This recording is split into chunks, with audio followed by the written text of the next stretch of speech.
আচ্ছা, আমরা ছিলাম হচ্ছে আমরা রিস্কের শেষ পর্যায়ে ছিলাম, আসলে এই জায়গাটাতে ছিলাম যে আমাদের রিস্কের সব হয়ে গেছিল, তাই না?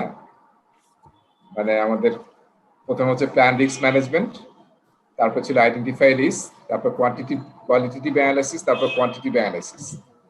এবং তারপরে যখন আমাদের সব প্রায়োরিটাইজ হয়ে গেল, র্যাঙ্কড হলো যে কোন রিস্কগুলো নিয়ে আমরা কাজ করব, সেটার জন্য আমরা রিস্ক রেসপন্স প্ল্যান তৈরি করব, তাই না? রিস্ক রেসপন্স প্ল্যান তৈরি করব। সেই রিস্ক রেসপন্স করতে গিয়ে আসলে আমরা কয়েকটা স্ট্র্যাটেজি ফলো করি। একটা হচ্ছে নেগেটিভ রিস্কের জন্য, একটা হচ্ছে পজিটিভ রিস্কের জন্য। স্ট্র্যাটেজিগুলো যদি একটু খেয়াল করেন, আমার কি স্ক্রিন দেখা যাচ্ছে নাকি স্ক্রিন শেয়ার হয় নাই?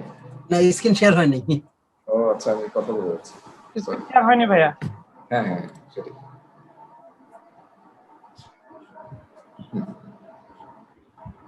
আচ্ছা, ঠিক আছে।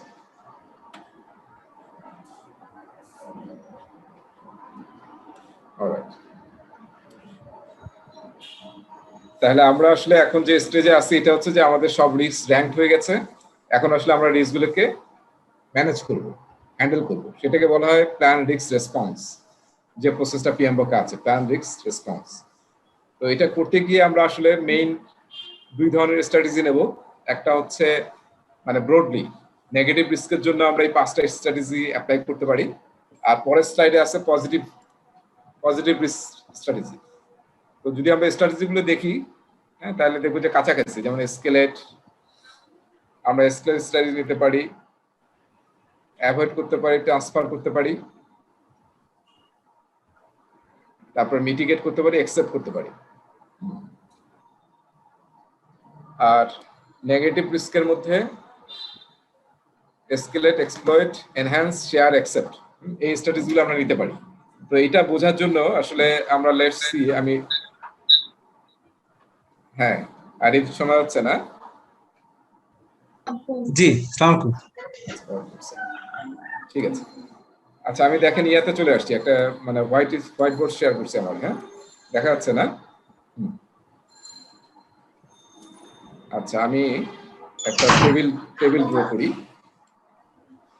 এই টেবিলটা যদি বুঝতে পারেন, তাহলে যে কোনো প্রশ্ন, এই যে আমাদের পজিটিভ রিস্ক কিংবা নেগেটিভ রিস্ক ম্যানেজ করার জন্য 5টা স্ট্র্যাটেজি আছে।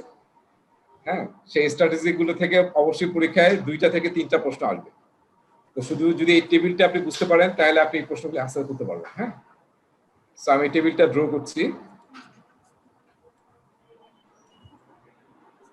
তাহলে 3টা আমি এটা শেয়ার করে দেব, সেভ করে রাখবো আর কি। 1টা 2টা 3টা 4টা 5টা। আচ্ছা, আমি একদম উপরে লিখি। এখানে এটা হচ্ছে পজিটিভ নেগেটিভ রিস্ক। নেগেটিভ মানে কি? থ্রেট, তাই না? থ্রেট। তাহলে আমরা থ্রেটের কি কি স্ট্র্যাটেজি আছে, যে স্ট্র্যাটেজিগুলো আমরা রিস্ক ম্যানেজমেন্টের জন্য নিতে পারি। আর পজিটিভ মানে হচ্ছে আমাদের অপরচুনিটি, আমি ডান দিকে রাখলাম। ঠিক আছে? এবং 5টা স্ট্র্যাটেজি আমরা দেখলাম না পাওয়ার পয়েন্টে, সেই 5টা স্ট্র্যাটেজি আমি এখানে লিখতেছি স্ট্র্যাটেজি। প্রথম স্ট্র্যাটেজি হচ্ছে নেগেটিভ রিস্কের জন্য অ্যাভয়েড করা, অ্যাভয়েড। ঠিক আছে, অ্যাভয়েড। আচ্ছা, এরপরের যেটা আমি একটু অ্যাভয়েডের পর হচ্ছে মিটিগেট। আর তারপরে আমি লিখতেছি ট্রান্সফার। হ্যাঁ, ট্রান্সফার। আচ্ছা, এরপরে হচ্ছে অ্যাকসেপ্ট করা। হ্যাঁ, অ্যাকসেপ্ট করা। আর লাস্টে হচ্ছে এসকেলেট করা, এসকেলেট করা। আর এই সাইডে যদি আমরা আসি পজিটিভ সাইডে, এই অ্যাভয়েড হচ্ছে পজিটিভ সাইডে, এটাকে বলা হয় এক্সপ্লয়েট করা। হ্যাঁ, এক্সপ্লয়েট করা মানে আরো এমন কোনো উদ্যোগ নেওয়া যেতে যাতে চান্সটা আরো বেড়ে যায়, যেহেতু পজিটিভ। আর মিটিগেটের অপোজিট হচ্ছে এনহ্যান্স করা, উল্টা আর কি। হ্যাঁ, আর বাড়ানোর চেষ্টা করা। আর ট্রান্সফারের জায়গায় এটাকে বলা হয় শেয়ার। আর অ্যাকসেপ্টেই, এটার কোনো চেঞ্জ নাই, অ্যাকসেপ্ট। পজিটিভ যদি রিস্ক আসে তাহলে উই উইল অ্যাকসেপ্ট, আর এটা এসকেলেট ইজ এসকেলেট। ঠিক আছে? তাহলে দেখেন এই মানে নাম ডিফারেন্ট, কিন্তু 5টা স্ট্র্যাটেজি। এখন আমরা প্রথমে কি চেষ্টা করব? প্রথমে আমাদের চেষ্টা থাকবে এরকম যে আমাদের যদি কোনো রিস্ক আমরা পাই, তাহলে আমরা চেষ্টা করবো রিস্কটাকে ফুললি অ্যাভয়েড করার জন্য। অ্যাভয়েড মানে কি? অ্যাভয়েড মানে একটু পাশে লিখে রাখেন, মানে এমন কোনো উদ্যোগ নেওয়া বা স্ট্র্যাটেজি নেওয়া বা চেষ্টা করা যেটা দিয়ে 100% সিউরিটি পাওয়া যাবে যে রিস্কটা আমরা এলিমিনেট করতে পারছি। ঠিক আছে, তাহলে আমি এখানে পাশে লিখে রাখছি যে এটা কি হবে 100% যাতে আমরা এলিমিনেট করতে পারি। হ্যাঁ, সেটাকে বলা হচ্ছে অ্যাভয়েড স্ট্র্যাটেজি। তার মানে ধরেন আপনার আঙ্গুলে কোনো সমস্যা হয়েছে, এটা কোনো সলিউশন নাই, সবচেয়ে বেস্ট সলিউশন হচ্ছে এটা ছড়ায় যাবে, তো আপনার সলিউশন হচ্ছে আঙ্গুলটাকে কেটে ফেলা। ঠিক আছে, তাহলে কেটে ফেলা তার মানে এটা ছড়াবে না, এটা হচ্ছে অ্যাভয়েড স্ট্র্যাটেজি। প্রজেক্ট ম্যানেজমেন্টে কি হতে পারে যে কোনো একটা ওয়ার্ক প্যাকেজ এত রিস্কি বা কোনো একটা অ্যাক্টিভিটি এত রিস্কি যেটা করলে রিস্ক অনেক বেশি হাই, প্রজেক্টটাকে ফেল করে দিতে পারে। তাহলে আমরা আপাতত বা এই প্রজেক্টের ওয়ার্ক প্যাকেজ থেকে বাদ দিয়ে দিলাম, সেটাকে বলা হচ্ছে অ্যাভয়েড করা বা এলিমিনেট করা, 100% এনশিওর করা যে ওই রিস্কটা আর আমার প্রজেক্টে নাই। আপনি যে এর আগে একটা এক্সাম্পল দিতেন আগের স্লাইডে, ওই যে একজন লোক ক্লিফের ওখানে গিয়ে যে সার্ভে করতেছে, তো হ্যাঁ, ওই ছবিটা বেশ ইউজফুল ওখানে। ওটা আমি এটা পরে ওই ছবিতে আসবো আর কি। হ্যাঁ, সমস্যা নাই। আচ্ছা স্যার আচ্ছা, অ্যাভয়েড আর এলিমিনেট কি এক হবে স্যার? হ্যাঁ, এলিমিনেট বা অ্যাভয়েড যদি থাকে তাহলে একই। ঠিক আছে, আর ডান সাইডে আমি একসাথে আলোচনা করতেছি। ডান সাইডে হচ্ছে এক্সপ্লয়েট। এক্সপ্লয়েট মানে আমরা এমন কোন স্ট্র্যাটেজি নেব যাতে এনশিওর করা যায়, 100% এনশিওর করা যায় যে ওই পজিটিভ ঘটনাটা ঘটেই। ঠিক আছে, সেটাকে আমরা বলতেছি এক্সপ্লয়েট। 100% এনশিওর করা আমাদের স্ট্র্যাটেজির থ্রুতে যাতে ওটা ঘটেই, সেটা হচ্ছে এক্সপ্লয়েট করা। আচ্ছা, এখন যে রিস্কগুলোকে আমরা অ্যাভয়েড করতে পারবো, দ্যাট ইজ ভেরি গুড। এখন সব রিস্ক তো আর অ্যাভয়েড করা যাবে না। ঠিক আছে, তখন আমাদের কি করতে হবে? ওই যে আমরা অনেক সময় ইয়ার্কি করে বলি না যে দাঁত ব্যথা হলে কি করতে হয়, দাঁত তুলে ফেলতে হয়, তাই না? আর মাথা ব্যথা করলে মাথা কেটে ফেলবে। আমরা যোগ করি মাঝে মাঝে আর কি। আচ্ছা, সো সব তো আর অ্যাভয়েড করা যাবে না, তাহলে কি নেবো আমরা? নেক্সট স্টেজ নেবো মিটিগেট করা। মিটিগেট মানে কি? আমরা কিন্তু দুইটা টার্ম রিস্কে বারবার বলতেছি, একটা হচ্ছে প্রবাবিলিটি, একটা হচ্ছে ইম্প্যাক্ট। তো আমরা এমন কোন স্ট্র্যাটেজি নেব যেটা দিয়ে আসলে প্রবাবিলিটি কিংবা ইম্প্যাক্ট কিংবা বোথ, যেটাকে আমরা কি করতে পারি? রিডিউস করতে পারি। যেহেতু ওটা অ্যাভয়েড করার কোনো ওয়ে নাই, তাইলে আমরা এমন কিছু কোন স্ট্র্যাটেজি নেব যাতে আমাদের হয় প্রবাবিলিটি কিংবা ইম্প্যাক্ট বা বোথ যদি পারি, তাহলে আমরা মিটিগেট করার চেষ্টা করব বা রিডিউস করার চেষ্টা করবো। এটাকে অনেক সময় রিডিউস বলা হয়, রিডিউস। আর তাহলে এখানে কি হবে? পজিটিভ ক্ষেত্রে যদি আমাদের সুযোগ থাকে তাহলে কি করবো? আমরা প্রবাবিলিটি বাড়ানোর চেষ্টা করব আর ইমপ্যাক্ট বাড়ানোর চেষ্টা করব। ইম্প্যাক্ট বাড়ানোর চেষ্টা করব। আপনার এই ছবিগুলো একটু ডান দিকে এঁকে রাখেন যদি কাগজ ইউজ করেন, নাহলে এটা আমি পরে সেভ করবো আর কি, সেভ করে শেয়ার করে দেবো। আচ্ছা, ট্রান্সফার মানে মনে রাখতে হবে যে আমরা থার্ড পার্টিকে ইনভলভ করতেছি। আমি এখানে পাশে লিখে রাখলাম থার্ড পার্টি। তার মানে রিস্কটা এমন বড় যেটা উই ক্যানট হ্যান্ডেল, বা কোনো কারণে আমরা স্ট্র্যাটেজি নিলাম যেটা আমরা আসলে কোনো সাপ্লায়ারকে বা ভেন্ডরকে বা কোনো থার্ড পার্টিকে দেবো, কিংবা আমরা কোনো ইন্স্যুরেন্স করব। নর্মালি এখানে ফাইন্যান্সিয়াল ইনস্ট্রুমেন্ট ইউজ হয়। থার্ড পার্টি এবং ডলার লিখে রাখেন। ডলার মানে এটার জন্য আসলে আমরা কোনো ইন্স্যুরেন্স করি বা কোনো মানে টাকার সাথে কোনো একটা ইনভলভমেন্ট আছে। থার্ড পার্টিকে ইনভলভ করলে কি হবে? অবশ্যই কোনো টাকা পয়সার সাথে সম্পর্ক আছে, যে সে আমার রিস্কটা হ্যান্ডেল করে দেবে, তার বিনিময়ে আমি তাকে ও টাকা দেব। আর শেয়ার মানে কি? শেয়ার মানেও থার্ড পার্টি। তার মানে যে অপরচুনিটি আছে সেটা আমি একা গ্রাব করতে পারছি না, so let's grab the opportunity together. ঠিক আছে, হ্যাঁ, তো আরো লোকজনকে ইয়া করে আমরা যতটা পাই, সেটা হচ্ছে থার্ড পার্টি। মানে আমরা আরেকজনকে ইনভলভ করলাম বা আরো একাধিক ইনভলভ করলাম যাতে আমরা অপরচুনিটিটা সবাই মিলে গ্রাব করতে পারি। আচ্ছা, এরপর আসেন একসেপ্ট। একসেপ্ট মানে গত ক্লাসে আলোচনা করেছিলাম যে একসেপ্ট মানে হচ্ছে এমন কোন রিস্ক যেটা এত বড় যেটাতে কিছু করার আমাদের নাই, যেমন ভূমিকম্প বা অ্যাক্ট অফ গড, সেটা হচ্ছে একসেপ্ট। তাহলে আমরা একসেপ্ট করবো সেটা। আবার এত নর্মাল বার হতে পারে, যেটাকে আমি বলছিলাম যে সর্দি লাগলে, তাই না, ওষুধ খেলে মানে এক সপ্তাহে সারবে, আর ওষুধ না খেলে 7 দিনে সারবে। এইরকম যদি কোনো কিছু হয় তাহলে আমি কি করবো? অ্যাকসেপ্ট করব। হ্যাঁ, সেটা হচ্ছে অ্যাকসেপ্ট করবো আমরা। আর পজিটিভ ক্ষেত্রেও এরকম যে আমরা আসলে কোনো স্টেপস নেব না, স্ট্র্যাটেজি নেব না, কিন্তু যদি সুযোগটা আসে আমাদের, তাহলে আমরা এটা অ্যাকসেপ্ট করবো, অপরচুনিটি আমরা নেবো, ওটা ফেলে দেবো না যদি চলে আসে অপরচুনিটিটা। সো উইল গ্রাব, মানে উইল অ্যাকসেপ্ট দ্যাট। যদি আমাদের কোলে যদি কোনো অপরচুনিটি চলে আসে, তাহলে we accept gladly, we accept that. এই অ্যাকসেপ্টের মধ্যে কিন্তু বইয়ের মধ্যে স্টুডেন্ট ম্যানুয়াল এবং পিএমবকে দুইটা ভাগ করা আছে। অ্যাকসেপ্টকে একটা বলা হয় পজিটিভ অ্যাকসেপ্টেন্স, একটা হচ্ছে নেগেটিভ প্যাসিভ আর অ্যাক্টিভ। হ্যাঁ, প্যাসিভ আর অ্যাক্টিভ। একটা হচ্ছে অ্যাক্টিভ আর একটা হচ্ছে প্যাসিভ। অ্যাক্টিভ মানে আপনি কিছু স্ট্র্যাটেজি নেবেন, যেমন আমরা কন্টিনিউসি প্ল্যান করতে পারি, কন্টিনিউসি রিজার্ভ রাখতে পারি। দেখেন, কন্টিনিউসি রিজার্ভ মেইনলি আসলে এইসব জায়গায় রাখা হয় যেখানে আপনি অ্যাকসেপ্ট করবেন, কারণ ওটা যদি ঘটে যায় তাহলে কি হবে, তখন তো আপনাকে হ্যান্ডেল করতেই হবে। হ্যাঁ, তো অ্যাকসেপ্টেন্সে আমরা কিছু কন্টিনিউসি প্ল্যান করি বা কিছু কাজ করি, সেটা হচ্ছে অ্যাকসেপ্ট। আর প্যাসিভ মানে আমরা কোনো কিছু করবো না, হ্যাঁ, কোনো ইনিশিয়েটিভ নেবো না, ঘটার পরে দেখবো যে হোয়াট ক্যান উই ডু। এখানেও সেম, ঠিক আছে? আমরা অ্যাকসেপ্ট করবো, অ্যাক্টিভ হতে পারে বা প্যাসিভ হতে পারে। আর এসকেলেট মানে কি? এসকেলেটটা আসলে পিএমবকের 6th এডিশনে নতুন অ্যাড করা হয়েছিল। পিএমবক 5th এডিশন পর্যন্ত এই কয়েকটা ছিল, 4টা করে ছিল। এসকেলেট মানে হচ্ছে আপনি যখন প্রজেক্টের রিস্ক অ্যানালাইসিস করতেছেন উইথ ইউর টিম রিস্ক ওয়ার্কশপের থ্রুতে, তখন যদি এমন কোনো রিস্ক পাওয়া যায় যেটা আসলে আপনার প্রজেক্টের না, হ্যাঁ, অন্য একটা প্রজেক্টের, কিংবা এটা প্রজেক্টের না, এটা আসলে অর্গানাইজেশনের, হ্যাঁ, বা অন্য একটা ডিপার্টমেন্টের, তাহলে আপনি কি করবেন, সেটাকে এসকেলেট করে দিবেন সেই ডিপার্টমেন্টকে বা সেই প্রজেক্ট ম্যানেজারের কাছে, হ্যাঁ, এবং একটু ফলো আপ করা যে সে আসলে এটা ওন করছে কিনা। এইটুকু যদি আপনার কাজ, এটা নিয়ে আর আপনার মাথা ব্যথা নাই, কারণ এটা আপনি অলরেডি এসকেলেট করে দিচ্ছেন।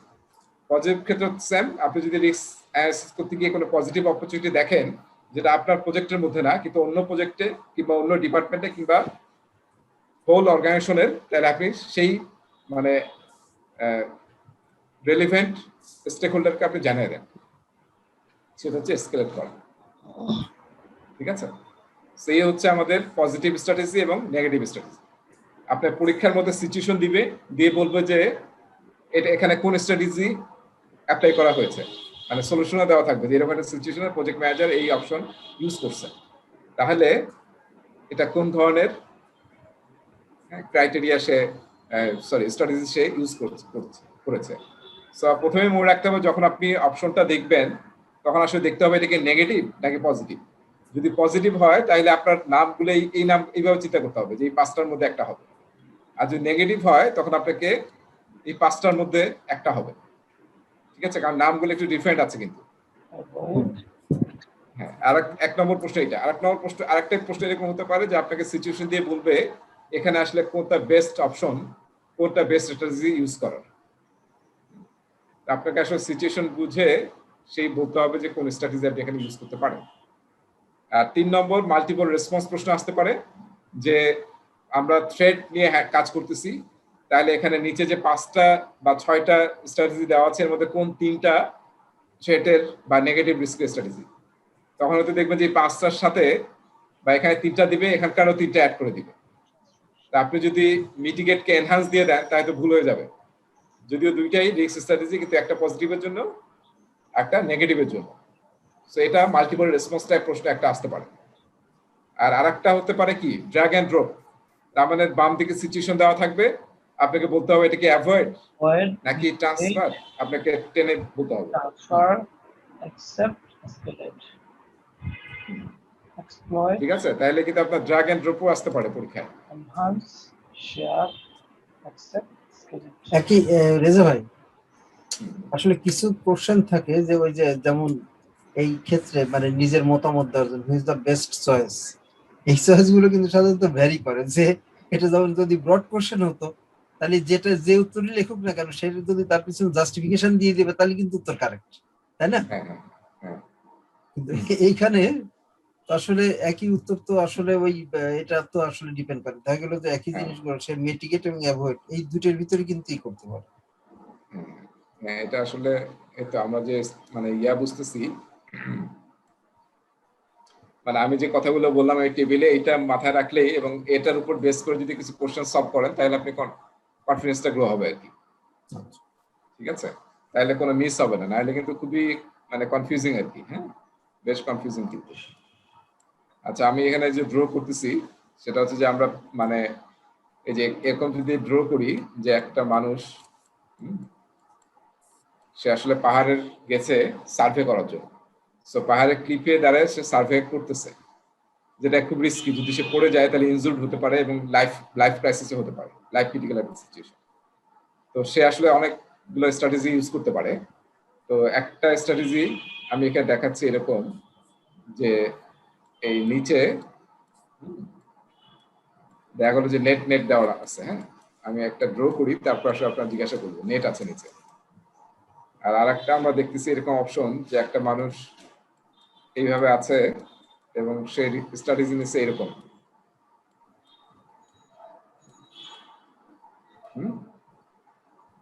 ঠিক আছে। আর আরেকজন কি করছে, সে ক্লিফে দাঁড়ায় আছে, সে দেখলো যে this is risky for him, so সে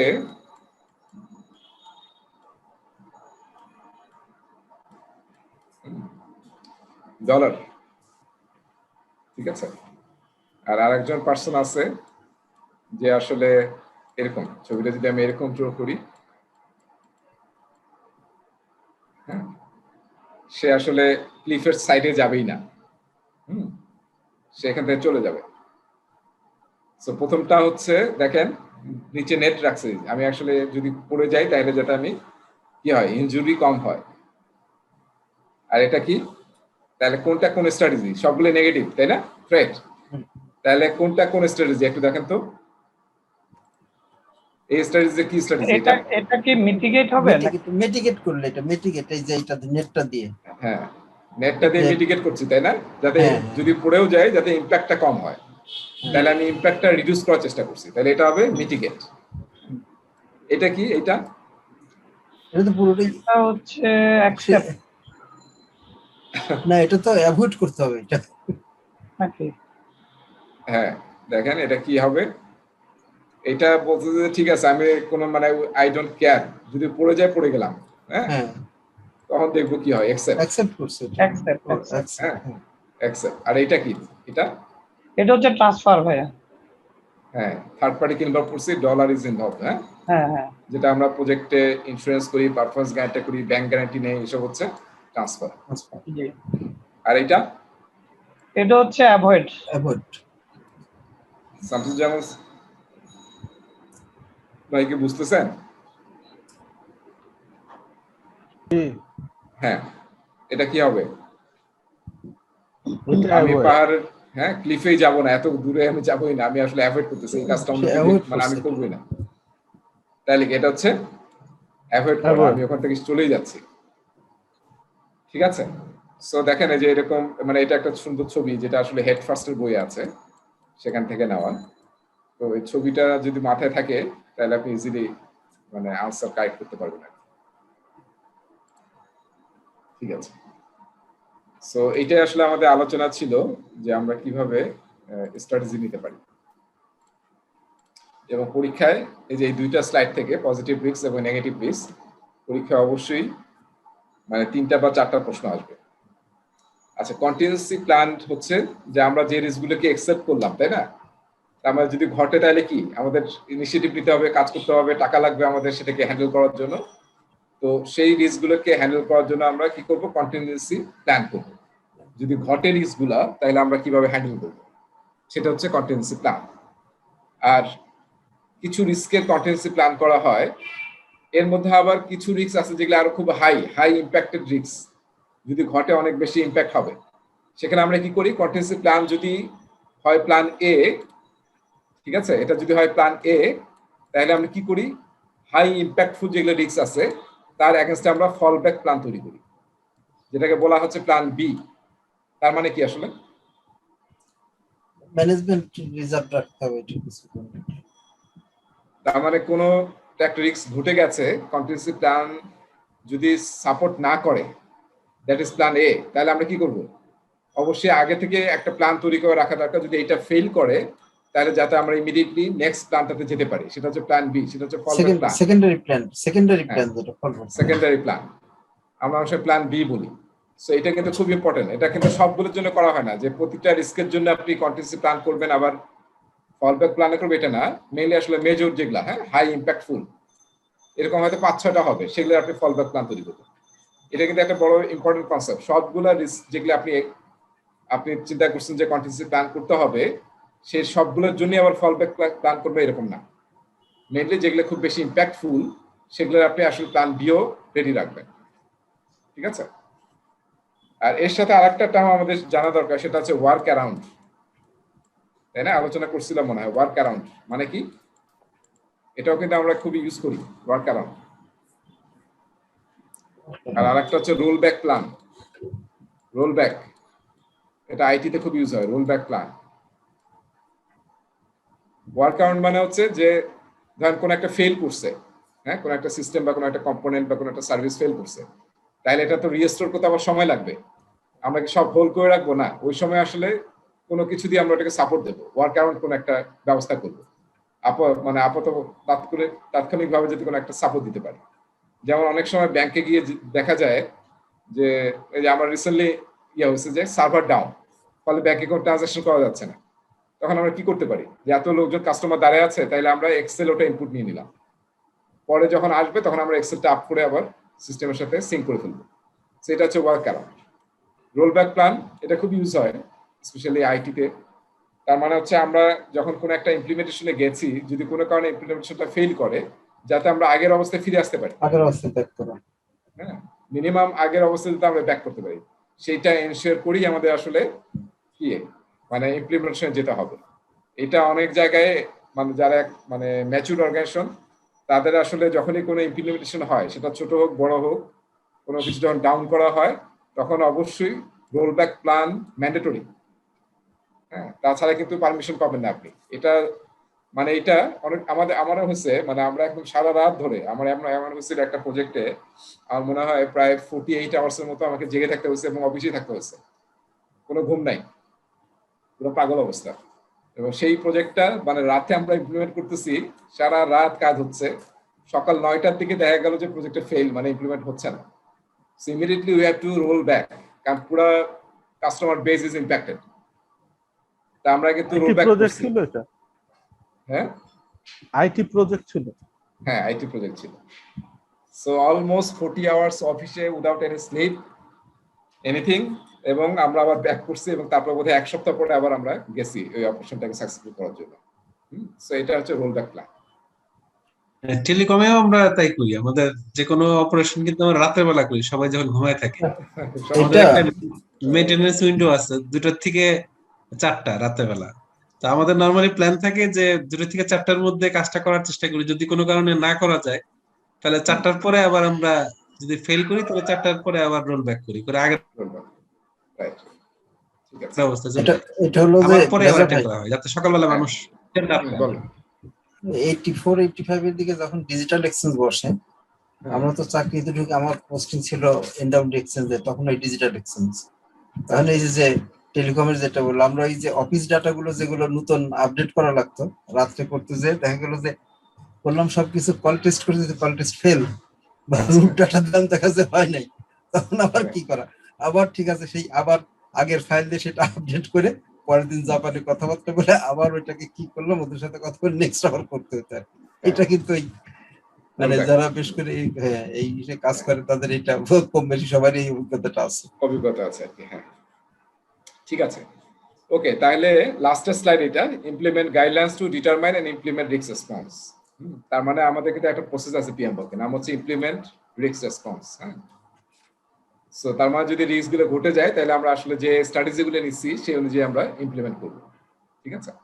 তো সেই গাইডলাইন এখানে আছে। আর আরেকটা প্রসেস আছে যেটার সম্বন্ধে এখানে কিছু বলা নাই, সেটা হচ্ছে মনিটর রিস্ক। পিএমবকে আছে মনিটর রিস্ক, মানে আমরা যে প্ল্যান করলাম এবং ইমপ্লিমেন্ট করলাম, এর মধ্যে কোনো গ্যাপ আছে কিনা, ইমপ্রুভমেন্টের স্কোপ আছে কিনা, সেটা অলওয়েজ ফাইন্ড আউট করতে হবে। হ্যাঁ, লার্নিং, তারপরে ইন্সপেক্ট করা, অ্যাডাপ্ট করা, এটা কোনো কিন্তু শেষ নাই, অলওয়েজ আপনাকে এটা চেষ্টা করেই যেতে হবে, ঠিক আছে? তো সেটা হচ্ছে মনিটর রিস্ক, যে দ্বারা আমরা আমাদের রেসপন্স প্ল্যান ইফেক্টিভ কিনা সেটা মেজার করে আরো ইমপ্রুভ করার চেষ্টা করব। এইগুলো তো পিএম বুক 6 এ তো অনেক কথা বলা আছে যে হ্যাঁ, অনেক কথা আছে, কিন্তু এখানে এত শর্ট করছে, 7টা 8টা পয়েন্ট দিয়েছে মাত্র। হ্যাঁ, স্টুডেন্ট ম্যানুয়ালে অবশ্য মোটামুটি ভালোই আছে, যদিও এই জায়গায় আবার খুবই শর্ট করে ফেলছে, specially monitor risk, implement risk এটা নিয়ে খুব একটা কথাবার্তা নাই। তো আমাদের একটু পিএম বক থেকে একটু পড়ে নিতে হবে প্রসেসগুলো। আচ্ছা, আমি একটা ভিডিও রাখছি, যে ভিডিওগুলো যে আমি মিস করে যাচ্ছিলাম, ভিডিওগুলো একটু দেখা দরকার। এটা রিস্কের ভিডিও, হ্যাঁ, যেটা যারা পারচেস করছেন তারা পাবেন আর কি ওনাদের ইয়াতে। আর না হলে আমরা একটু দেখে নেই এখানে, এটা বোধহয় একটু লম্বা ভিডিও। পার্সেস মানে কি, আমরা ওই যে বই পার্সেস করেছি এটা না, কোনটা না পার্সেস? না, যে অনলাইনে যে ওদের $39 দিয়ে যেটা, সেটা ওই যে ইসের যে পিএমআই মেম্বারশিপ, যেটা মেম্বারশিপ আছে আমার। না, মেম্বারশিপ না, $39 দিয়ে কিন্তু পুরো ম্যাটেরিয়াল কিনতে হয়। ও, এটা কি পে করবো কোথায়? আপনাদের কাছে দিয়ে ব্যবস্থা করে দিতে হ্যাঁ, পারবেন না কিভাবে করবো? হ্যাঁ হ্যাঁ, জি, ওটা শুধু আমাদেরই অথরিটি আছে কিনে দেওয়ার আর কি। তো আপনার বোধহয় বেশিরভাগ কেনেন নাই, সবাই বোধহয় এখন না, এটা তো আসলে ভুলে গেছি। নিয়েছে। $39 সে $39 ইকুইভ্যালেন্ট টাকা দিয়ে দিলে হবে না? হ্যাঁ হ্যাঁ হ্যাঁ, তো $39 ইকুইভ্যালেন্ট কত টাকা, কত আমরা হিসেবে? বোধহয় 3,600 টাকা নিচ্ছি, 3,600। আচ্ছা ঠিক আছে, 3600 টাকা তাহলে পাঠিয়ে দেবো। আচ্ছা, আমরা দেখেন এই যে দেখি একটু রিস্ক নিয়ে সাউন্ডটা শোনা যাচ্ছে কিনা। ফারজানের কাছে দিলেই তো হবে এটা না? হ্যাঁ হ্যাঁ, জি, আচ্ছা, সাউন্ডটা শোনা যাচ্ছে কিনা একটু বলেন তো।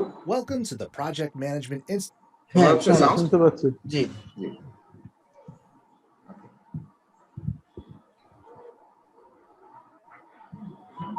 Welcome to the Project Management Institute's Spotlight series. Let's beam our spotlight on identifying project risks. রাজা ভাই সাউন্ড কি আর বাড়ানো যায়? শোনা যাচ্ছে একটু কম। তাই, আচ্ছা আচ্ছা, দাঁড়ান। You are the project manager of a new project, and you আর আমি দেখি এখানে আমার সাউন্ডের কি অবস্থা। আচ্ছা, এটা 100% আছে অবশ্য। are already aware of some obvious risks. But how can you uncover hidden risks? How can you be sure that you have done a thorough job of identifying potential problems? You may feel that the best way to identify risks within a project is to call upon past experience. But even if you are a new project manager without that wisdom, there are many categories of risks that are common to all projects. Let's take a look. The first category of risk to consider is the project scope. If you have a well-defined scope document, you have already taken a huge step to mitigate risk. You should consider things that could go wrong if there are changes to what is written or not written in the scope statement. Examples of risks in this category could include poorly defined business requirements or changes to scope by business stakeholders. Now that you've examined the project scope, you should take a look at all the elements you need to complete the project. One of those categories is equipment. Specifically, the equipment needed to complete the work, not equipment that is a deliverable of the project. Examples of equipment might be computer hardware, heavy machinery, or specialty tools. Ask yourself what would happen if the equipment isn't available, an order is delayed, or if the equipment breaks down. Could it be easily replaced? Equipment isn't the only thing you'll need to complete your project. If you have tasks that are dependent on computer software, you'll need to consider the technology risks. You should look at purchased software packages, line of business software, and database software. Does the project require an update to the software, training for staff, or an installation plan? What would happen if the update failed, the training was not available, or installation required unseen hardware upgrades? After you've assessed the technology, you should determine if there is existing data to be used in the project. Does the existing data need to be converted to a new system? Do you have the solution, or do you need to find a solution during the project? If the existing data is in a proprietary format and there is no known solution, it may pose a high risk. Now that you've assessed the equipment, technology, and data needs, you are ready to think about risks related to the people on the project. Do you have a team member with special knowledge that would be difficult to replace? Do you have new people who need time to ramp up? Are there motivation issues in the current staff? After thinking about risks you've identified so far and the people on your team, you should turn your attention to the schedule. How were the estimates made? Were they based on input from experienced team members, or were they guesses? Is there special risk by missing a deadline, such as not beating a competitor to market? Will the risks you have identified require additional time to mitigate? So, now that you have examined the schedule, you should determine what risks there might be to the budget. Is the budget determined by a contract that cannot be changed? Do certain milestones need to be met for funding to continue? Even if your budget is determined by a hard business decision, a limited budget isn't necessarily a bad thing. As a project manager, minimizing risk and learning to make the most of your resources are key. And that's how to account for potential liabilities to your plan. Thanks for using the PMI's Spotlight on identifying project risk.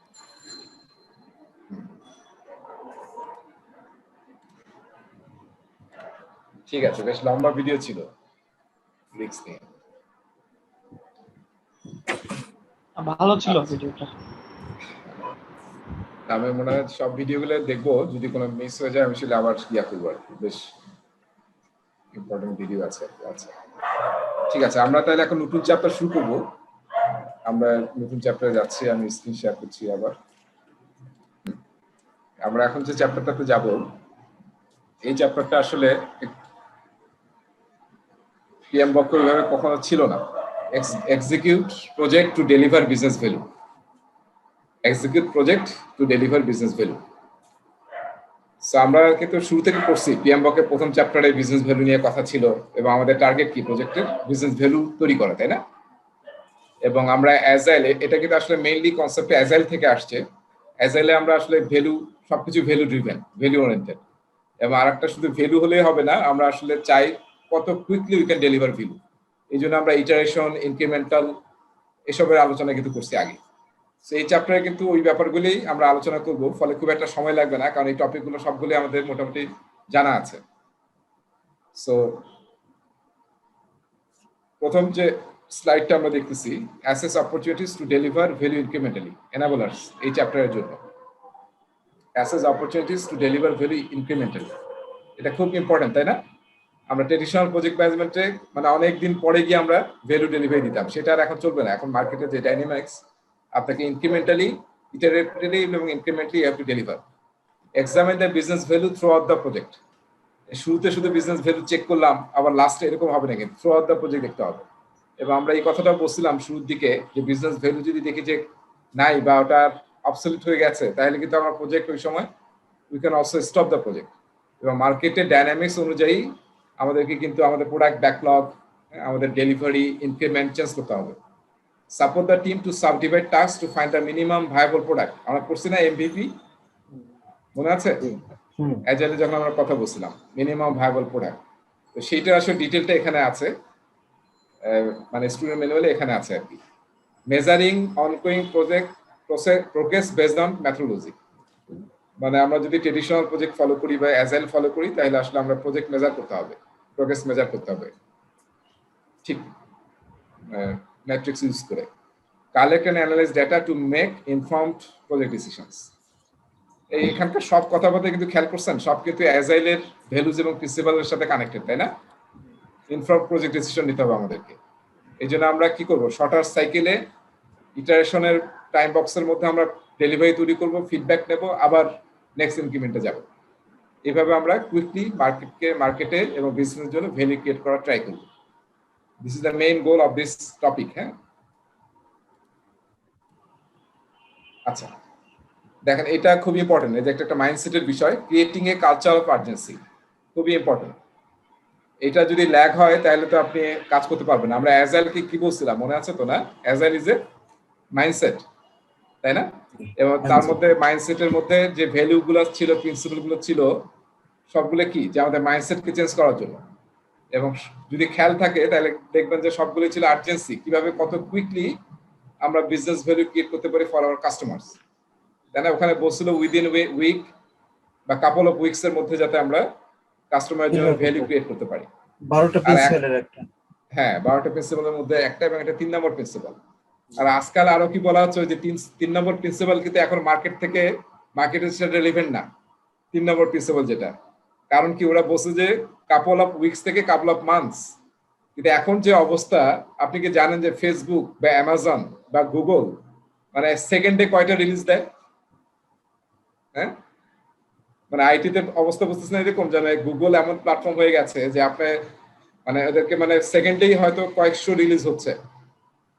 So ওখানে যে অ্যাজাইলের 3 নম্বর যে principal বলছিল যে couple of weeks থেকে couple of months, সেটাও কিন্তু এখন কি হয়ে গেছে, পুরানা হয়ে গেছে।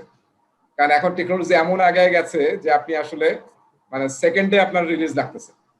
এবং বড় বড় যে প্ল্যাটফর্ম গুলো আছে, কখনো ডাউন পাই আমরা গুগল, অ্যামাজন, ফেসবুক, তাই না? কিন্তু প্রচুর চেঞ্জ হচ্ছে, প্রচুর আপডেট হচ্ছে। কখন হচ্ছে আসলে? এমন ভাবে হচ্ছে যে উই ডোন্ট নো আসলে। হ্যাঁ, সো দেখেন ওই যে 3 নম্বর প্রিন্সিপাল, যেটা ওই সময় খুবই ইন্টারেস্টিং ছিল এবং খুবই অন্যরকম ছিল যে এত কম সময়ে কিভাবে ডেলিভারি দেওয়া সম্ভব, কিন্তু ওই 3 নম্বর প্রিন্সিপাল কিন্তু এখন এই সময় এসে ওটাও ইররিলেভেন্ট হয়ে গেছে।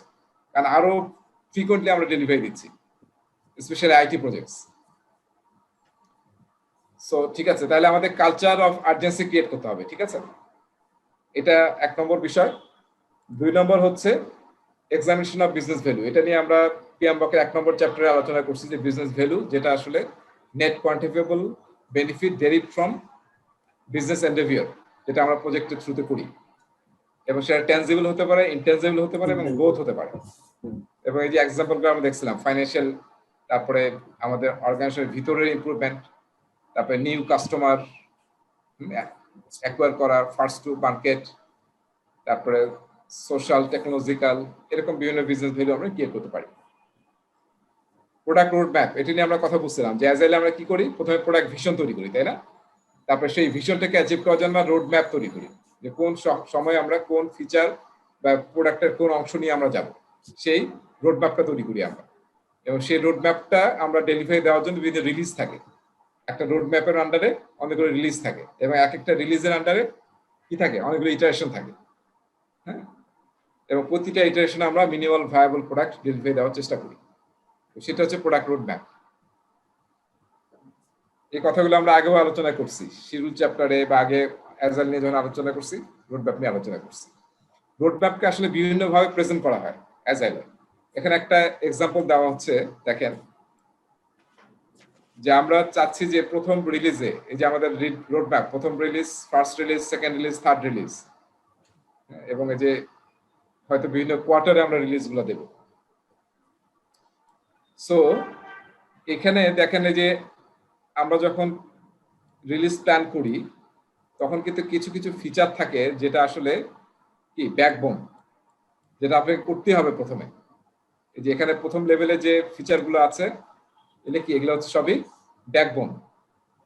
ব্যাকবোনটা যখন তৈরি হয়ে যাবে, তারপরে আপনি কি তৈরি করবেন, working skeleton.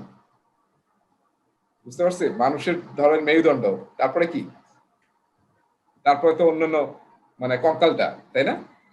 So working skeleton. তারপরে কি, তারপরে যে স্টোরি গুলো আছে দেখেন, সেই স্টোরি গুলো কি হবে, অলওয়েজ কি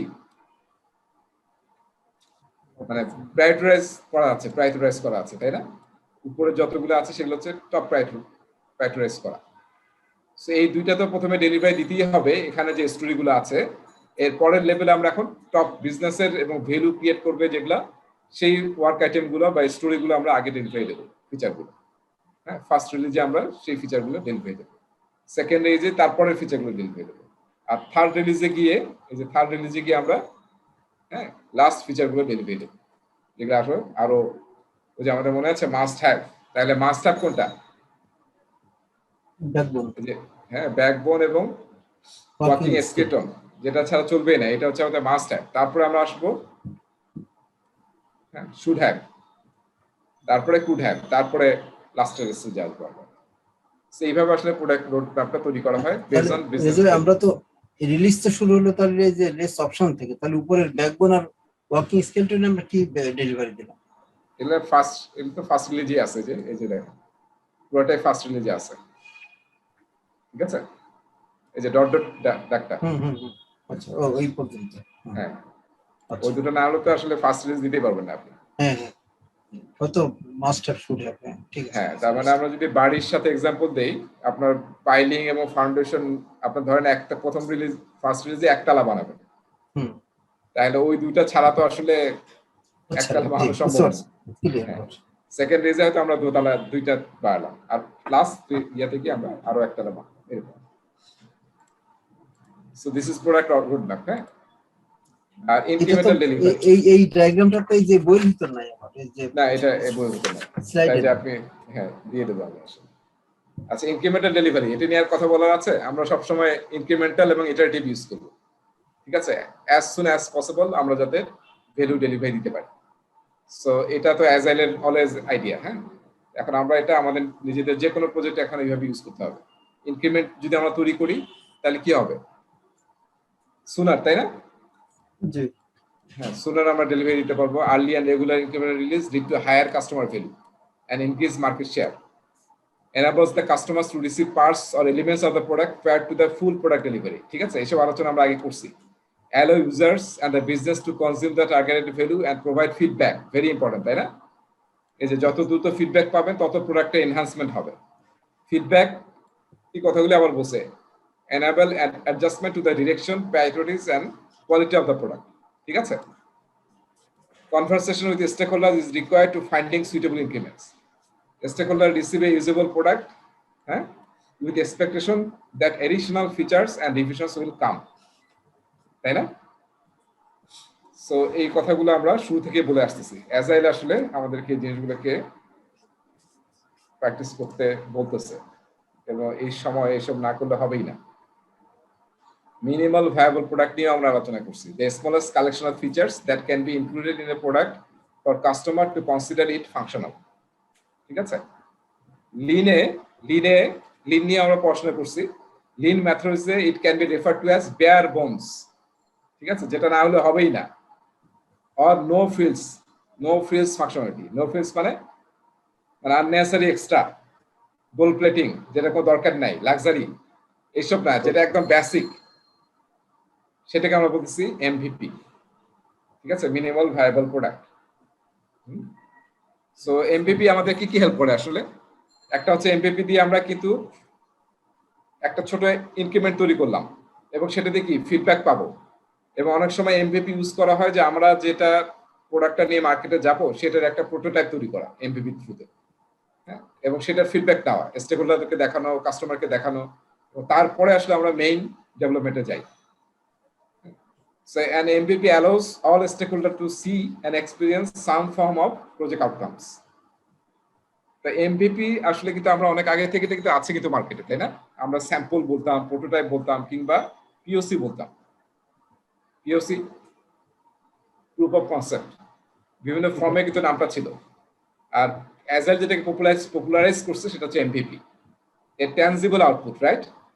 Challenge target conversations which generates feedback and ideas. তারপরে MVP provides inspiration to the team and ignites short-term urgency and a sense of accomplishment. কারণ আমরা যখন কোনো কিছু তৈরি করে ফেলি তখন কিন্তু we feel happy, না, যে আমরা একটা জিনিস তৈরি করছি, এবং ফিডব্যাক পাইতে হেল্প করে।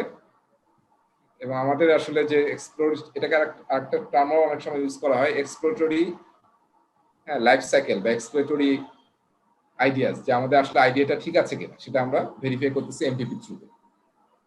তার মানে এটা তো আসলে এটা তো আমরা দুই কাজেই ইউজ করতে পারি। একটা হলো যে মার্কেট থেকে আমরা আগে রেসপন্সটা ফিডব্যাকটা পেয়ে এটা আমরা বড় প্রোডাকশনে যাব। আর একটা হলো যে প্রজেক্টটা যদি এতই কমপ্লিকেটেড হয়, যদি আগে কনসেপশনটাই আনতে পারছি না, সেখানেই করে জাস্ট ট্রাই করে তৈরি করে আর কি, জাস্ট তখন ফিডব্যাক, মানে এটা দুই পারপাসই কিন্তু ইউজ হতে পারে আমার ধারণা। রাইট, ধারণা ওই যে আমি বললাম না, এক্সপ্লোরেটরি, মানে এক্সপ্লোর করে দেখা যে আসলে ঠিক আছে কিনা। তো সব কাজে এমভিপি ইউজ হবে। আমাদের প্রোডাক্ট মার্কেট ফিট হবে কিনা। অ্যাপলের যারা মানে সাপোর্টার, অ্যাপল তো সবসময় একদম ফিনিশ প্রোডাক্ট রিলিজ করে। অ্যাপলের সাপোর্টাররা সবসময় বলে যে মাইক্রোসফট তাদের উইন্ডোজ আগে রিলিজ করে দেয়, তারপর ডেভেলপ করা শুরু করে। এই জন্য প্রচুর বাগ থাকে, পরে আস্তে আস্তে ঠিক করে।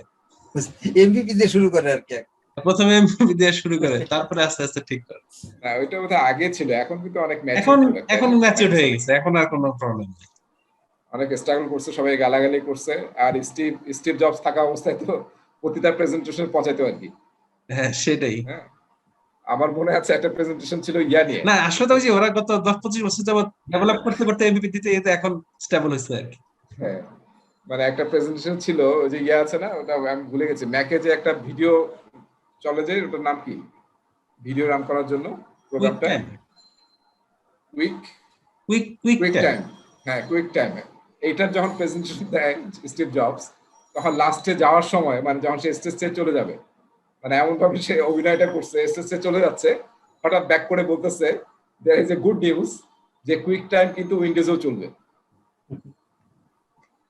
বুঝতে পারছেন? তো উইন্ডোজ মেশিনে we can run QuickTime. মানে মনে হয়েছিল যে সে ভুলে গেছে, তারপর আবার ব্যাক করে এসে আবার বলতেছে একদিন। মানে উইন্ডোজকে পাত্তাই দেয় না সে আর কি।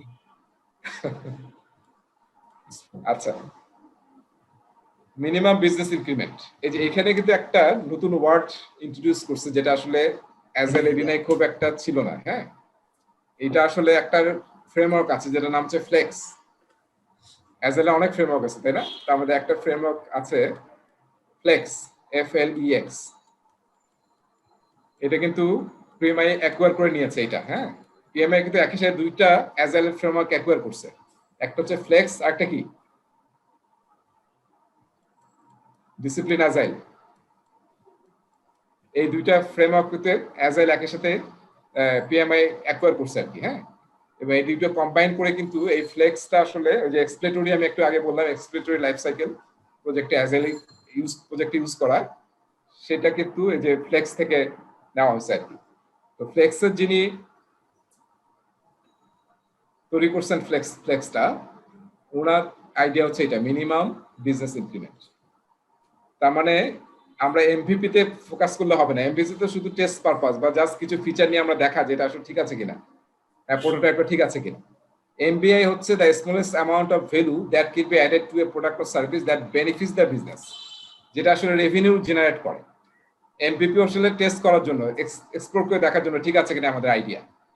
আর এমবিআই মানে যেটা আসলে আমরা মার্কেটে ছেড়ে দেবো এবং যেটা আমাদের অর্গানাইজেশনের রেভিনিউকে বাড়াবে বা ভ্যালুকে আসলে বাড়াবে, সেটা হচ্ছে এমবিআই, মিনিমাম বিজনেস ইনক্রিমেন্ট। ঠিক আছে, দুইটার মধ্যে কিন্তু পার্থক্য আছে। এমবিপি হচ্ছে জাস্ট কালেকশন অফ ফিচার্স, যেটা দিয়ে একটা স্মল ওয়ার্কেবল কিছু পাবো, সেটা নিয়ে আসলে মার্কেটে গিয়ে আপনি রেভিনিউ ক্রিয়েট করতে পারবেন, সেটা most of the case not possible.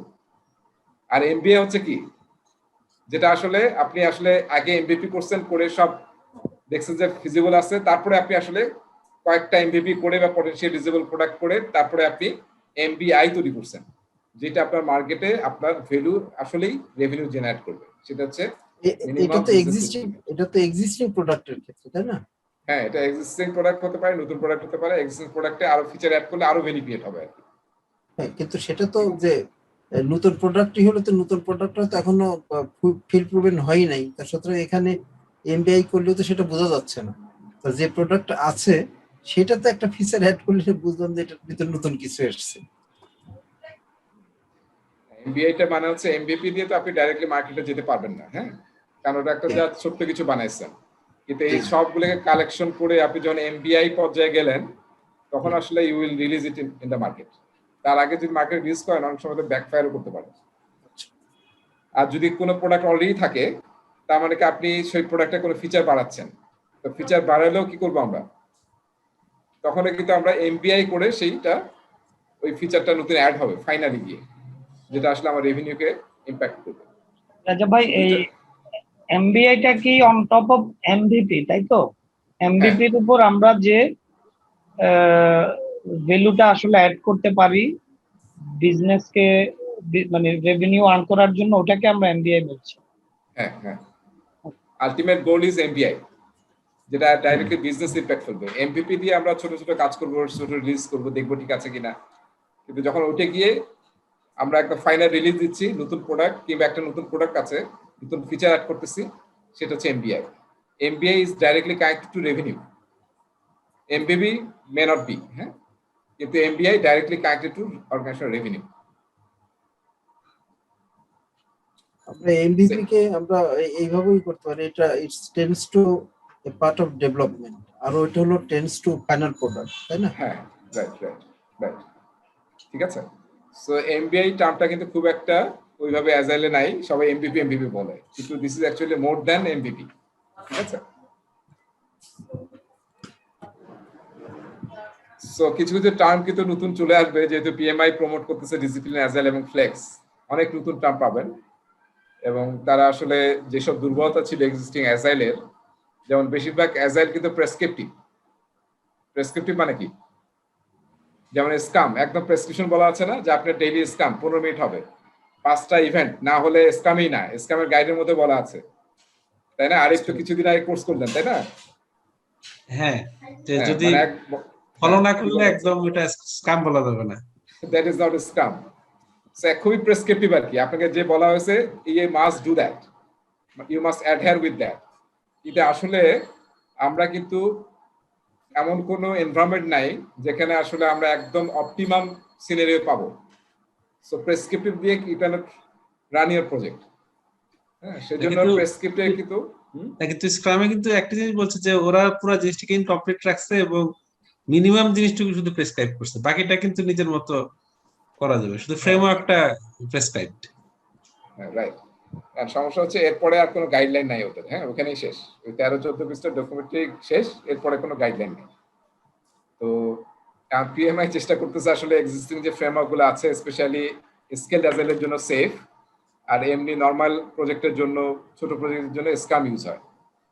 তো এইসব বেশিরভাগ হচ্ছে প্রেসক্রিপটিভ, এবং সেফের সবকিছু এমন, মানে সেফ হচ্ছে এরকম যে যদিও তারা অ্যাজাইল ইউজ করে কিন্তু দে আর নট অ্যাজাইল, তার মানে তাদের কোনো কিছু কিন্তু ওপেন না।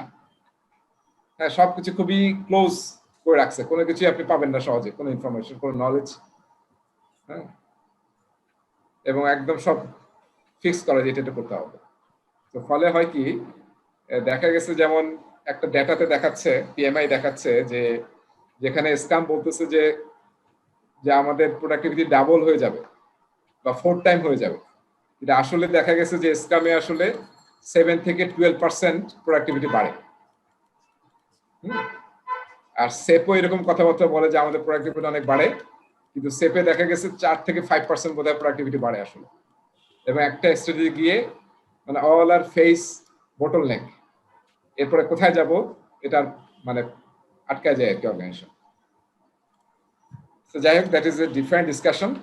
আচ্ছা, সাইকেলস এন্ড টাইম বক্সেস, এগুলো নিয়ে আমরা অনেক কথা বলছি যে শর্ট সাইকেলের মধ্যে আমাদেরকে ডেলিভারি দিতে হবে, এবং টাইম বক্স, যেটা স্ক্রামে বলেন, অ্যাজাইলে বলেন, টাইম বক্স, অল্প শর্ট টাইমের মধ্যে আমাদেরকে ডেলিভারি দিতে হবে। সো এই জিনিসগুলো আমাদের এখন প্র্যাকটিসের মধ্যে নিয়ে আসতে হবে। আর আমরা কিছু আলোচনা করছিলাম কানবান থেকে, সেটা হচ্ছে থ্রুপুট, তাই না? তারপর সাইকেল টাইম, তারপর হচ্ছে লিড টাইম, মনে আছে? তো এই যে ফিগারটা কিন্তু আমরা আগে দেখেছিলাম। লিড টাইম মানে হচ্ছে যখন আমাদের কাস্টমার আমাদেরকে চাচ্ছে, আমাদের ব্যাকলগে আসবে, তারপরে কাস্টমারের কাজে দেওয়া পর্যন্ত হচ্ছে লিড টাইম।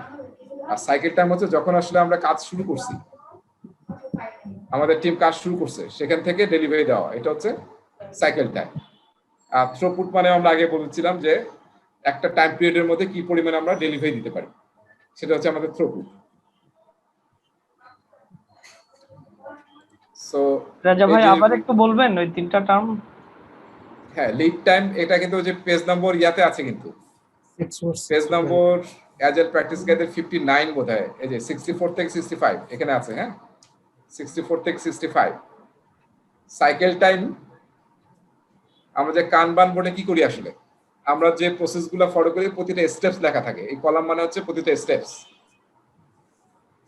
তাহলে কাস্টমারের যখন রিকোয়েস্ট আসছে, সেই রিকোয়েস্ট থেকে আমাদের সব কাজ হওয়ার পরে কাস্টমারকে ডেলিভারি দেওয়ার জন্য রেডি হওয়া, এইটা হচ্ছে আমাদের লিড টাইম। এই যে নিচেরটা লিড টাইম। আর এখন একটা রিকোয়েস্ট কাস্টমারের কাছ থেকে আসছে, যেটা অনেক দিন ধরে ব্যাকলগে পড়ে আছে, আমরা কাজ শুরু করি নাই, যখন আমরা কাজ শুরু করব সেখান থেকে ডেলিভারি দেওয়া পর্যন্ত হচ্ছে সাইকেল টাইম। তাহলে একটু বলেন দেখি যে কাস্টমারের ফোকাস কোনটা আসলে, কাস্টমার কোনটা নিয়ে আবার লিড টাইম। লিড টাইম মানে এখানে যদি পড়ে থাকে মাসের পর মাস, তাহলে তো আসলে সে কিছুই পাচ্ছে না। আর লিড সাইকেল টাইম দিয়ে কি হবে, আপনার টিমের প্রোডাক্টিভিটি, যে কত কুইক সে আসলে ডেলিভারি করে কাস্টমারের জন্য রেডি করতে পারে। আর এটা আসলে কাস্টমারের সাথে কানেকশন। লিড টাইমটা আবার একটু রিপিট করুন প্লিজ। লিড টাইম হচ্ছে কাস্টমারের রিকোয়েস্ট আসা থেকে কাস্টমারের জন্য ডেলিভারিটা রেডি হওয়া পর্যন্ত। কাস্টমার রিকোয়েস্ট থেকে, মানে আমরা যদি বলি এটা ব্যাকলগ, তাহলে ব্যাকলগে আসা থেকে কাজ শুরু হবে এখান থেকে, ডেভেলপ শুরু হবে এখান থেকে, তারপরে ডান। তাহলে ব্যাকলগ থেকে রিকোয়েস্ট আসার থেকে ডেলিভারি রেডি হওয়া পর্যন্ত হচ্ছে লিড টাইম। তার মানে কি লিড টাইম সবচেয়ে বড়? জি অলওয়েজ মনে রাখতে হবে lead time is the bigger one. আর যখন আমার টিম পিক করলো ব্যাকলগ থেকে, কাজ শুরু করে দিল, তখন থেকে ডেলিভারি পর্যন্ত হচ্ছে সাইকেল টাইম। Second time. ঠিক আছে? সো এটা দেখবেন এখানে লেখা আছে, এই ডেফিনিশনটা এখানেও লেখা আছে ছবির মধ্যে, পেজ নম্বর যেটা আগের স্লাইডে দেখাচ্ছিলাম ওখানে। আর থ্রো পয়েন্ট হচ্ছে একটা সময়ের মধ্যে আমার টিম কি পরিমাণ আইটেম ডেলিভারি দিতে পারে। যেমন আমি বললাম যে আমি স্টোরি পয়েন্ট 40টা ডেলিভারি দিতে পারি সে একদিনের মধ্যে, তাহলে একদিনের থ্রুপুট হচ্ছে 40।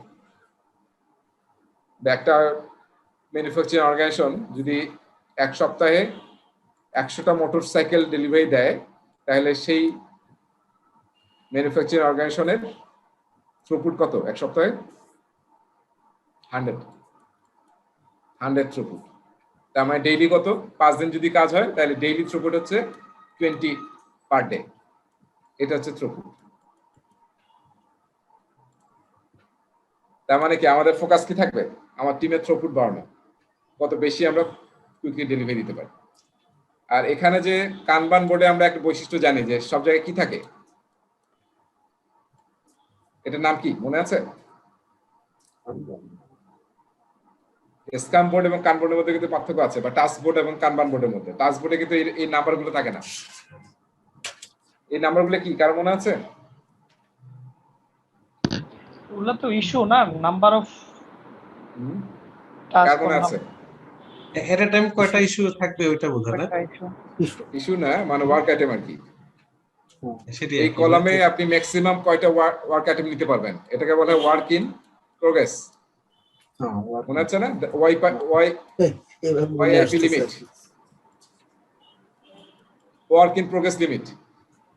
এখানে আমি বলে দিচ্ছি যে এখানে 3টার বেশি নেওয়া যাবে না। কানবান বোর্ডের আরেকটা বৈশিষ্ট্য কি? লিমিট সেট করা একটা হচ্ছে পুল সিস্টেম, মনে আছে? পুল। আপনার যখন 3টা থেকে শেষ হয়ে অন্য ইয়াতে যাবে তখনই আপনি পুল করে এখানে নিতে পারবেন, তার আগে পুল করে নেওয়া যাবে না। ঠিক আছে? কার এখানে লিমিট 3, যতক্ষণ এটা ফাঁকা না হবে তার আগ পর্যন্ত আপনি লেফটের কলাম থেকে রাইটে নিয়ে আসতে পারবেন না। এটাকে বলে পুল সিস্টেম। আমরা একদম শুরুর দিকে পড়ছিলাম অ্যাজাইলের 2টা ওয়ে আছে, একটা হচ্ছে কি ফ্লো বেসড অ্যাজাইল, আর একটা কি iteration based agile. Iteration based. হ্যাঁ, স্ক্রাম হচ্ছে ইটারেশন বেসড, মানে একদম টাইম বক্সে আপনি কাজ দিবেন, টাইম বক্স শেষ, কাজ শেষ, এবং আবার কাজ দেবেন যখন টাইম বক্স নতুন শুরু হবে। আর কানবানে কি ফ্লো বেসড, আপনার চলতেই থাকবে যতক্ষণ কাস্টমার আইটেম দিচ্ছে, কাজ দিচ্ছে, আপনার ফ্লো চলতে থাকবে, দ্যার ইজ নো স্টপ। নীল কোথা থেকে আসছে? ম্যানুফ্যাকচারিং থেকে। ম্যানুফ্যাকচারিং কোনো স্টপেজ আছে? অলওয়েজ ইউ আর ম্যানুফ্যাকচারিং যখন অর্ডার আছে আপনার। আচ্ছা, তাহলে পুল সিস্টেম আমরা পুল করে নেব, এবং এই পুলটা কিন্তু কন্ট্রোল হয় কি দিয়ে? এই যে লিমিট দিয়ে। এটাকে আমরা অনেক সময় ব্যাচ সাইজ বলি, ব্যাচ সাইজ খুব ইম্পর্টেন্ট। কানবান দিয়ে আমরা কি করি? এটাকে অনেক সময় ফ্লো বলা হয়, ফ্লো বেস অ্যাজাইল বললাম না, ফ্লো। কানবান ইউজ করা হয় মেইনলি আমাদের ফ্লো বাড়ানোর জন্য, প্রোডাক্টিভিটি বাড়ানোর জন্য। এবং এই প্রোডাক্টিভিটি বাড়ানোর উপায় কি? অন্যতম উপায় হচ্ছে ব্যাচ সাইজ কন্ট্রোল করা। এটা আপনি কয়েকবার চেঞ্জ করে অপটিমাইজ সাইজটা বের করতে পারবেন আপনার টিমে, প্রথম দিনই বের হবে না। এবং আপনি ইজিলি বটলনেক বের করতে পারবেন। কানবানে আরেকটা উপায় হচ্ছে, আপনি যদি কোনো জায়গায় দেখেন যে এই জায়গা থেকে আইটেম সরতেছে না, 3 দিন 4 দিন 5 দিন হয়ে গেল, আইটেম শর্ট না সরলে কি হবে? বটলনেক তৈরি হবে না? পিছনে বটলনেক, সামনে বটলনেক, আপনি নিয়ে আসতে পারছেন না, এদিকে কাজ করে কোনো লাভ নেই, আপনি বসে আছেন। দ্যাট মিনস এই জায়গায় বটলনেক ক্রিয়েট হয়েছে। আপনি easily you can find out kanban বোর্ডের থ্রুতে হোয়ার ইজ দ্য বটলনেক। তখন আপনি ওটার উপর কাজ করবেন যে এখানে কোনো পিপলের কারণে, প্রসেসের কারণে, না কিসের কারণে বটলনেক তৈরি হয়েছে। কানবান বোর্ড কিন্তু আমাদের প্রোডাক্টিভিটি এবং ফ্লো বাড়ানোর জন্য ইউজ হয়, খুবই ইম্পর্টেন্ট। পরীক্ষার জন্য ইম্পর্টেন্ট এবং বোঝার জন্য ইম্পর্টেন্ট। এবং যারা স্ক্রাম ইউজ করে তারা কিন্তু একসময় গিয়ে আটকে যায়, কারণ প্রোডাক্টিভিটি বাড়ছে না। তখন কি করে? যে স্ক্রাম বান, মনে আছে একটা মেথডোলজি আছে, স্ক্রাম এবং বান, কানবানের বান আর স্ক্রাম বান তখন ফলো করে, যাতে প্রোডাক্টিভিটি আরো বাড়ানো যায়। সো এই যে এটার এক্সাম্পল হচ্ছে, এখানে কেউ আছেন গাড়ি চালায়, গাড়ি আছে, পার্সোনাল গাড়ি ড্রাইভ করেন? আমি ড্রাইভ করি ভাই। আমার হ্যাঁ, নিজে ড্রাইভ করেন। জি আচ্ছা আচ্ছা, এখন তো রাস্তায় যদি জ্যাম থাকে তাহলে এখন যত স্পিডে আপনার গাড়ি 200-300 কিলোমিটার স্পিডে চলতে পারে, কোনো লাভ আছে? রাস্তায় জ্যাম, যখন রাস্তায় চলে তখন কি আমরা বলি না যে মানে রাস্তায় ওই যে প্রাইম মিনিস্টারের অফিসের সামনে দিয়ে মানে রাস্তায় মানে কি এটা মানে হেঁটে আসলেও মনে হয় দ্রুত আসতে পারবে, তাই না? জি এমন স্পিডে গাড়ি চলাচল করে 5 কিলোমিটার, বাট এভারেজ মনে হয় 10 বা 8 বা 10 কিলোমিটার এভারেজে গাড়ি চলে। আর যখন রাস্তা ফাঁকা থাকে তখন কি, যত খুশি স্পিড। হ্যাঁ যত স্পিড আপনি বাড়াতে পারবেন। এই জন্য আপনারা হয়তো জানেন টিওসি নামে একটা থিওরি আছে, তাই না? থিওরি অফ কনস্ট্যান্ট, যেটা হ্যাঁ গোল র্যাট যিনি টুইটে দিয়েছেন, যেটা ফ্লো ইমপ্রুভমেন্টই বুঝায়। উনি বলছেন যে অনেক প্রবলেম আমরা সলভ করতে পারি যদি ব্যাচ সাইজ ছোট রাখতে পারি। এই যে ব্যাচ সাইজ, তাহলে অনেক প্রবলেম সলভ হয়ে যাবে, মানে প্রসেস রিলেটেড প্রবলেম। এবং আমরা একটা কথা বারবার বলতেছিলাম যে ওয়ান টাস্ক এট এ টাইম, ফোকাস করা। তো যতক্ষণ আসলে এই 3টে কাজ শেষ না হবে ততক্ষণ আমাদের টিম অন্য কাজে ইনভলভ হবে না। আমাদের বেশিরভাগ কাজে আমরা কি করি, 3টে এখনো শেষ হয় নাই, আরো একটা নিয়ে আসছি, ফলে একটাও শেষ হচ্ছে না, সব কিউতে জমা হয়ে যাচ্ছে। This is not good. ঠিক আছে, আর কি অনগোয়িং প্রোগ্রেস মেজার করতে হবে, ঠিক আছে? Define value from the customer's business or user's perspective, determine value expectation, set targets and based on expectation, determine metrics use করতে হবে। আমরা অনেক ম্যাট্রিক্স নিয়ে আগে আলোচনা করছি, যেমন ওই যে ভ্যালোসিটি একটা ম্যাট্রিক্স ছিল, তাই না? ভ্যালোসিটি ইউজ করা, তারপরে হচ্ছে আপনার বার্ন ডাউন চার্ট ইউজ করা, বার্ন আপ চার্ট ইউজ করা, এই ধরনের আমরা ম্যাট্রিক্স ইউজ করতে পারি। Select one or more means of collecting metric data that is not too cumbersome or time consuming for the project team. এবং এখানে বলা আছে যত পারেন আপনি অটোমেটেড টুল ইউজ করেন, এই শুধু ডেটা কালেক্ট করতে আর রিপোর্ট জেনারেট করতে যাতে আপনার সময় চলে না যায়। Collect data at a regular interval, present the data of the progress, compare the progress with the baselines and expectation, improve on success or correct areas where progress is not meeting expectation. মানে always কি করতেছে এটা দিয়ে? অ্যাজাইলের 1 নম্বর কথা কি? Inspect and কি করা, IMOA, inspect and adapt করা, ঠিক আছে? এটা অলওয়েজ করতে থাকবে। আপনার লার্নিং ভ্যালিডেট করতে হবে এবং অলওয়েজ ট্রাই করতে হবে যাতে ইন্সপেক্ট এন্ড অ্যাডাপ্ট করতে পারি আমরা। Alright, so we are done with this topic. হ্যাঁ, executing a project with urgency. So very important, মানে আমাদের সবাইকে আসলে এই কালচারটা গ্রো করতে হবে যাতে আমরা কুইকলি ভ্যালু ডেলিভারি দিতে পারি। আচ্ছা, নেক্সট টপিকে আমি চলে যাচ্ছি, manage communications. So manage communication টপিকটা আমরা কিন্তু মনে আছে যে আমরা বলেছিলাম যে প্রজেক্ট ম্যানেজারের 90% টাইম কি? কমিউনিকেশন। Very important. কমিউনিকেশন ঠিকমতো ম্যানেজ করতে না পারলে আপনার প্রজেক্ট মানে ফেল করা ছাড়া কোনো ওয়ে নাই, ফেল করবে। সো পিএমবকে কিন্তু একটা ফুল কি আছে, নলেজ এরিয়া আছে কমিউনিকেশন ম্যানেজমেন্ট। সো আজকে এই ক্লাসটা হওয়ার পরে আপনারা যদি ওইটা পড়েন তাহলে আসলে ভালো হবে, কারণ এখানে খুব শর্ট আছে আর ওখানে খুব ডিটেল আছে। এবং ম্যানেজ কমিউনিকেশনের আসলে 3টা প্রসেস। প্রথম প্রসেসটা প্ল্যানিং এ, সেটার নাম হচ্ছে প্ল্যান কমিউনিকেশন। তারপর হচ্ছে ম্যানেজ কমিউনিকেশন, আর লাস্টেরটা হচ্ছে কন্ট্রোল না মনিটর, ভুলে গেছি, মনিটর কমিউনিকেশন না কন্ট্রোল কমিউনিকেশন, যেকোনো একটা হবে আর কি। আমি একটু দেখে নিতে পারি। কত 12তে ছিল নাকি 12 নম্বর? হ্যাঁ, না 10 নম্বর চ্যাপ্টার।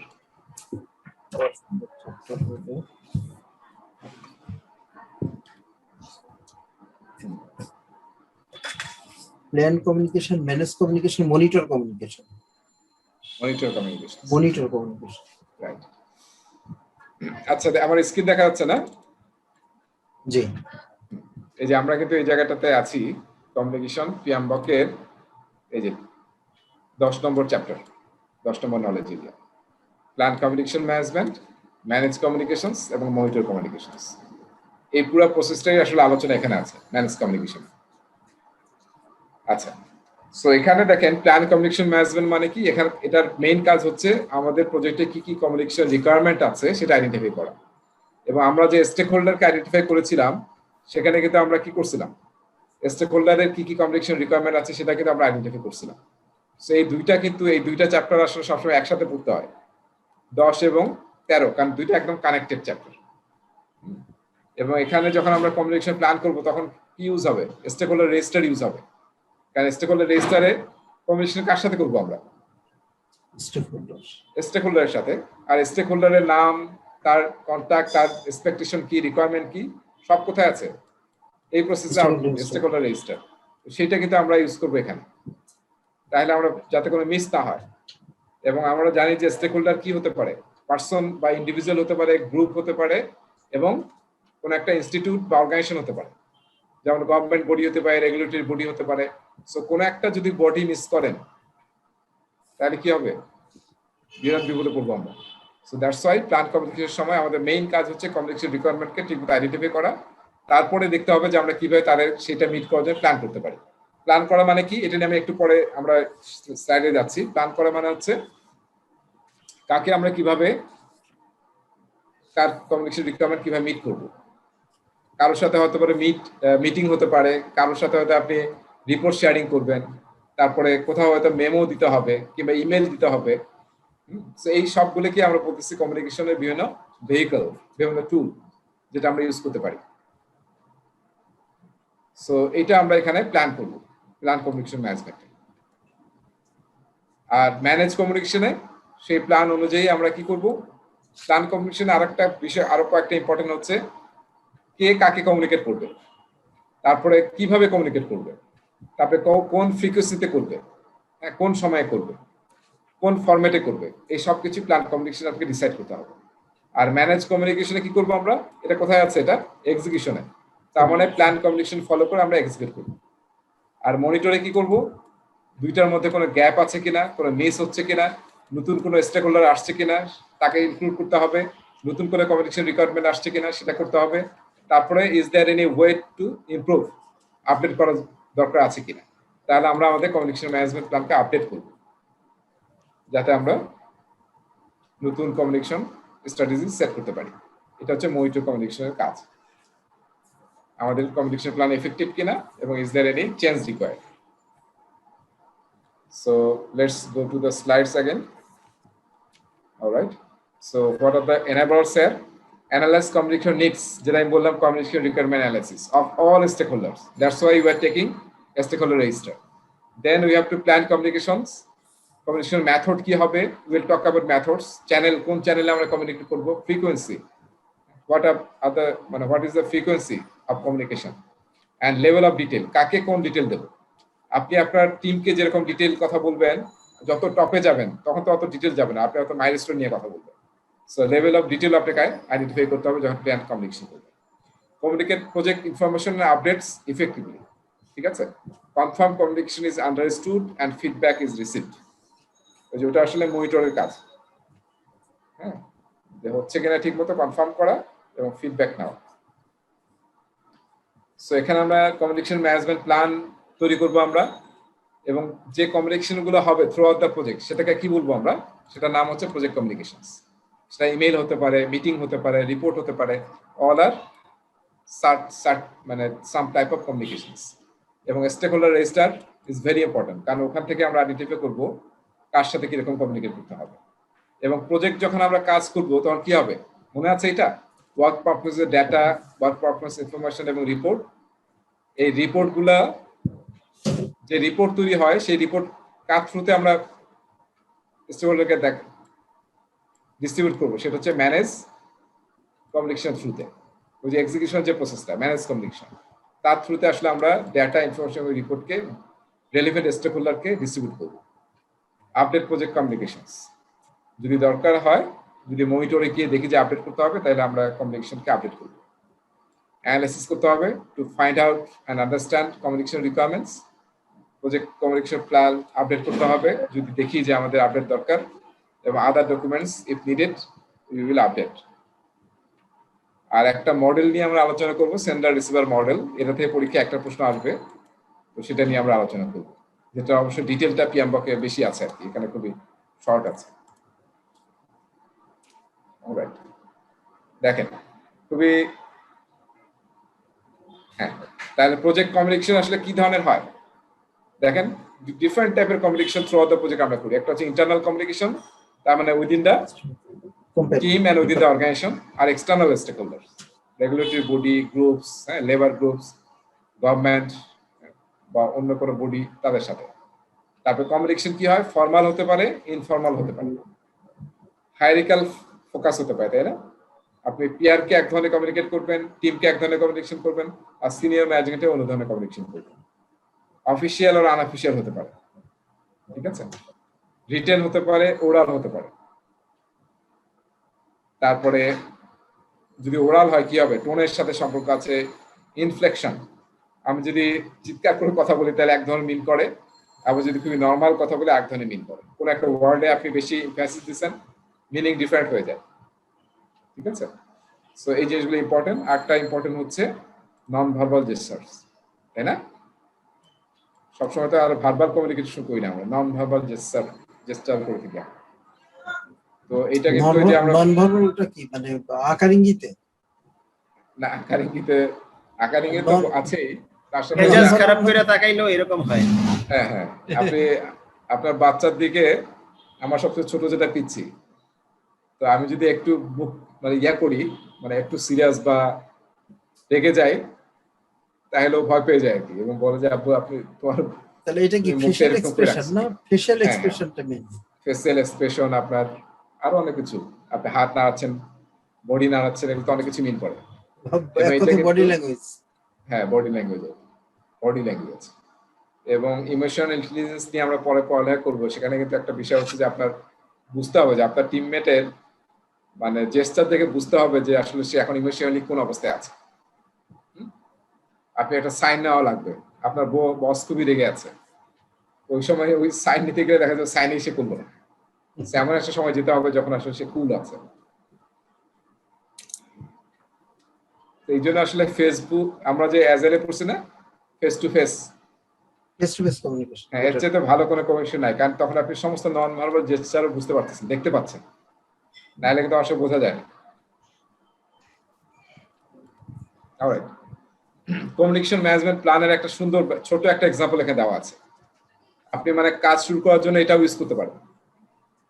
হ্যাঁ, আসলে আমরা কি করব, এই যে স্টেক হোল্ডারদের নাম দেখেন, বাম সাইডে স্টেক হোল্ডার কারা, তারপরে কমিউনিকেশন মেথড, কি ধরনের মেথড ইউজ করবেন, kick off meeting, external use করবেন, কিছু এক্সাম্পল দেওয়া আছে আর কি, স্ট্যাটাস মিটিং করবেন, স্ট্যাটাস রিপোর্ট ইমেইলে পাঠাবেন, এগুলো হচ্ছে আপনার কমিউনিকেশন মেথড। কার সাথে কি করতেছেন আপনি, ফ্রিকোয়েন্সি বলা আছে, কখন করবেন এটা, যেমন আপনি স্ট্যাটাস মিটিং করবেন কবে, উইকলি ফ্রাইডে 11টার সময়, প্রতি সপ্তাহে, ঠিক আছে?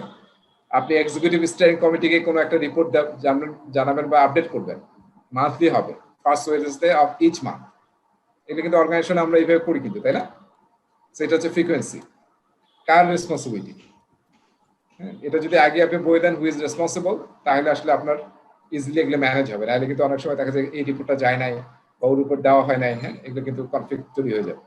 তো বেশিরভাগ রেসপন্সিবিলিটি কার, প্রজেক্ট ম্যানেজারই আসলে এটা এনশিওর করা, অ্যাকাউন্টেবল সে, রেসপন্সিবল হতে অন্য কেউ হতে পারে, সেগুলোকে এখানে দেওয়া আর কি। আর প্রজেক্ট ম্যানেজার তো অবশ্যই অ্যাকাউন্টেবল। আর নোটস, প্রতিটার পাশে আপনি নোট লিখে রাখবেন, হ্যাঁ, কখন কি করবেন না করবেন সব আপনি নোট লিখে রাখবেন। So this is a simple communication management plan that you can create. আমরা অনেক আগে রবির একটা প্রজেক্টে কাজ করার সময় দেখলাম যে ওরা আমাদের এখানে টেমপ্লেট দিল কমিউনিকেশন ম্যানেজমেন্ট প্ল্যান, সেখানে এরকম 6-7টা কলাম ছিল, আর কিছুই নেই। আমরা অনেক সময় প্ল্যান মূল হলে ভাবি যে ডেসক্রিপটিভ কিছু, কিন্তু ওই টেবিলটা দিয়ে কিন্তু ওখানে সব বলা ছিল যে আপনার প্রজেক্ট চার্টার কখন দিতে হবে, তারপর আপনি প্রতি সপ্তাহে মিটিং দিবে, রিপোর্ট দিবেন, সেই রিপোর্টটা কি ফরম্যাটে হবে, এবং ওরা এখানে আবার একটা অ্যাটাচমেন্টও দিয়ে দিচ্ছে একটা কলামে, যে এই টেমপ্লেটে আমাকে রিপোর্ট দিতে হবে। সো এইভাবে কিন্তু সিম্পলি ইউ ক্যান স্টার্ট। এবং এটা কমিউনিকেশন ম্যানেজমেন্ট প্ল্যান কিন্তু তৈরি করতেই হবে, এটা ছাড়া কিন্তু প্রজেক্ট কাজ করা ঠিক হবে না। অবশ্যই বেসিক একটা কমিউনিকেশন প্ল্যান তো থাকতেই হবে আপনার। রাজা ভাই, একটা প্রশ্ন ছিল। হ্যাঁ, বলুন। এখানে যে মিটিং গুলো কমিউনিকেশন মেথড কলামের যে মিটিং গুলোর কথা বলা আছে হুম। এগুলো তো সব মানে ক্লায়েন্টের সাথে মিটিং, রাইট? না না, টিমের ভিতরে হতে পারে, ইন্টারনাল এবং এক্সটার্নাল সবকিছু এখানে থাকবে। আচ্ছা, আপনি যখন ডেইলি যদি অ্যাজাইল প্র্যাকটিস করেন, ডেইলি স্ট্যান্ড আপ করবেন, সেটা এখানে বলা থাকবে। ডেইলি স্ট্যান্ড আপ প্রতিদিন 9টার সময় এই জায়গায় 15 মিনিটের জন্য হবে। এবং স্টিয়ারিং কমিটি মিটিংটা কি এটা কি ক্লায়েন্টের সাথে না ইন্টারনাল? না, স্টিয়ারিং কমিটি তো স্টিয়ারিং কমিটি তো স্ট্রেং কমিটি হাই লেভেলের মিটিং, হাই লেভেল। আমি ওই যে ওদের কখনো বলছিলাম যে আমরা যখন কোনো মানে প্রজেক্ট শুরু হয় তখন সবার উপরে থেকে পিএসসি, প্রজেক্ট স্টিয়ারিং কমিটি, যেখানে স্পন্সররা থাকে আর কি। হ্যাঁ, তার নিচে থাকে আসলে কি থাকতে পারে, পিআইসি, ইমপ্লিমেন্টেশন কমিটি থাকতে পারে। হ্যাঁ, আবার সরকারি জায়গায় আবার আরেকটা টিম থাকে, তাই না? টেকনিক্যাল পিএসইউ থাকতে পারে, এভালুয়েশন কমিটি এরকম থাকতে পারে। আর সব নিচে আসলে প্রজেক্ট টিম থাকবে। তাই পিএসসিটাই প্রজেক্ট টিম হতে পারে যারা ইমপ্লিমেন্ট করতেছে। পিএসসি হচ্ছে মানে এক্সিকিউটিভ, যারা এক্সিকিউটিভ বা স্পন্সর। আর আইসিটা কি PIC? Project implementation committee, implement, যারা ইমপ্লিমেন্ট করতেছে, প্রজেক্ট ইমপ্লিমেন্ট করবে। এইটাই মূলত প্রজেক্ট অফিস যেটা। হ্যাঁ, প্রজেক্ট অফিস, যারা প্রজেক্টের কাজ করবে আসলে। হ্যাঁ, তবে এর এখানে মাঝখানে প্রজেক্ট একটা ম্যানেজার থাকবে। একটা থাকে যেটা পিএসসি টেকনিক্যাল কমিটি, একটা কমিটি থাকে যে পিএসসি কে যে কোনো ইস্যুগুলো ওই করার জন্য তারা টেকনিক্যাল কমিটি করে যদি করে সেগুলো পিএসসি তেই করে। Technical committee. আর আমাদের ইয়াতে, হ্যাঁ, আমাদের ইয়াতে থাকতে পারে সিসিবিও থাকতে পারে একটা, হ্যাঁ, সিসিবি, চেঞ্জ কন্ট্রোল বোর্ড, যে কোনো চেঞ্জকে তারা আসলে ডিসাইড করবে, যেখানে পিএসসি রিপ্রেজেন্টেটিভ থাকে চেঞ্জকে অ্যাপ্রুভ করার জন্য। সেটা আসলে, এটা আসলে পিএমআই এর কনসেপ্ট, সিসিবিটা, চেঞ্জ কন্ট্রোল বোর্ড। তো এখন যে কোনো লেভেলে সিসিবিটা কোথায় থাকবে? যে ইন্টারমিডিয়েট মাঝখানে তো থাকবে বোধহয়, মাঝখানে থাকবে। হ্যাঁ, পিএসসি আর পিআইসি মাঝখানে থাকবে, যেখানে আসলে পিএসসি রিপ্রেজেন্টেটিভ থাকবে, কারণ এমন কিছু চেঞ্জ আছে যেটা আসলে পিএসসির অথরিটি লাগবে।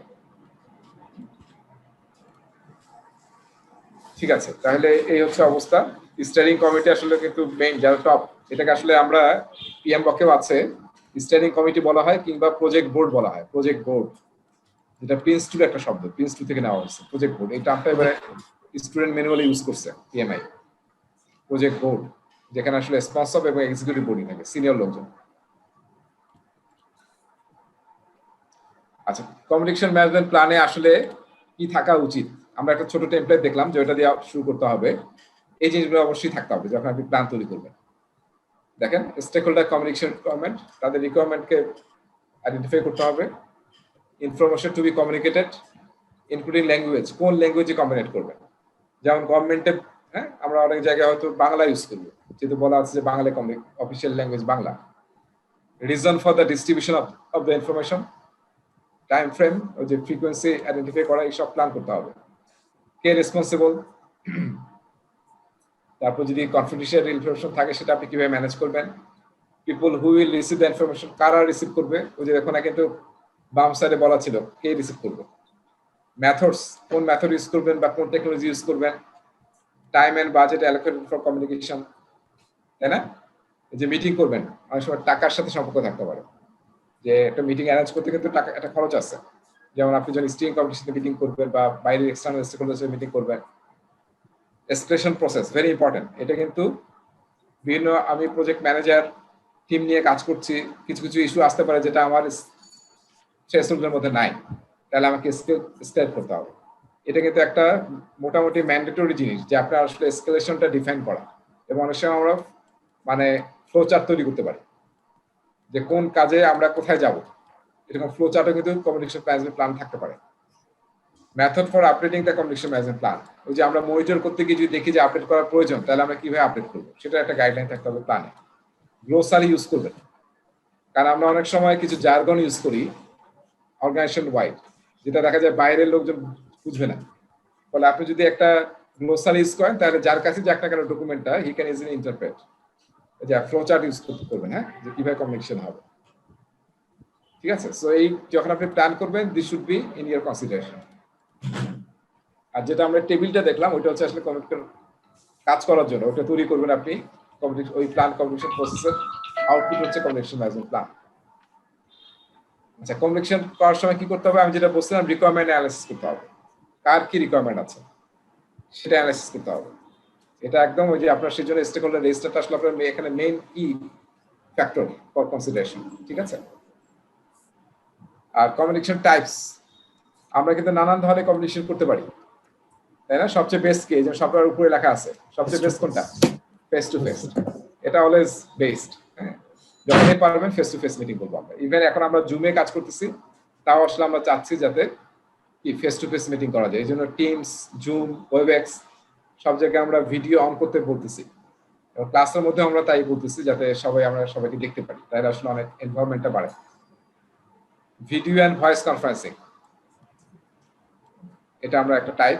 ইমেইল, ফ্যাক্স, এই সব জিনিস আমাদের জানা, এগুলো অত বেশি পড়ার কিছু নাই, কিন্তু স্টুডেন্ট ম্যানুয়ালে কিন্তু প্রতিটা নিয়ে বেশ আলোচনা আছে একটা টেবিলের মধ্যে, দেখবেন। এটা একবার জাস্ট রিড আউট করবেন। ইনস্ট্যান্ট মেসেঞ্জিং, আমরা ওই যে হোয়াটসঅ্যাপ ইউজ করি, আজকাল এমন প্রজেক্ট কোনো নাই যেখানে হোয়াটসঅ্যাপ গ্রুপ বা ভাইবার গ্রুপে কাজ করা হয় না, তাই না? দেখা যায় প্রতিটা প্রজেক্টের জন্য আমরা গ্রুপ বানাই, যেমন আমাদের ক্লাসের জন্য আমরা একটা গ্রুপ ইউজ করতেছি। টেক্সট মেসেঞ্জিং, আপনারা কেউ সিগন্যাল ইউজ করেন নাকি? মানে এখন তো সবাই হোয়াটসঅ্যাপ বাদ দিয়ে চলে গেছে টেলিগ্রাম বা সিগন্যালে, কেউ সিগন্যাল ইউজ করেন? আমি এখন ইউজ করি নাই, সবাই বলতেছি ইউজ করতে। সিগন্যাল তো শুনি নাই, বিপ শুনছি। আর বাঁচা যাবে না আর কি, যে অবস্থা। Print media and documents, social media, company website, so this are the communication types আপনি ইউজ করতে পারেন। এই সবগুলোরই একটু মানে বর্ণনা আছে স্টুডেন্ট ম্যানুয়ালে, জাস্ট একবার পড়ে নেবেন। এখানে তো মনে হয় ব্যাখ্যার কিছু নাই, আমরা সবাই এই বিষয় ব্যাপারে এক্সপার্ট। হ্যাঁ,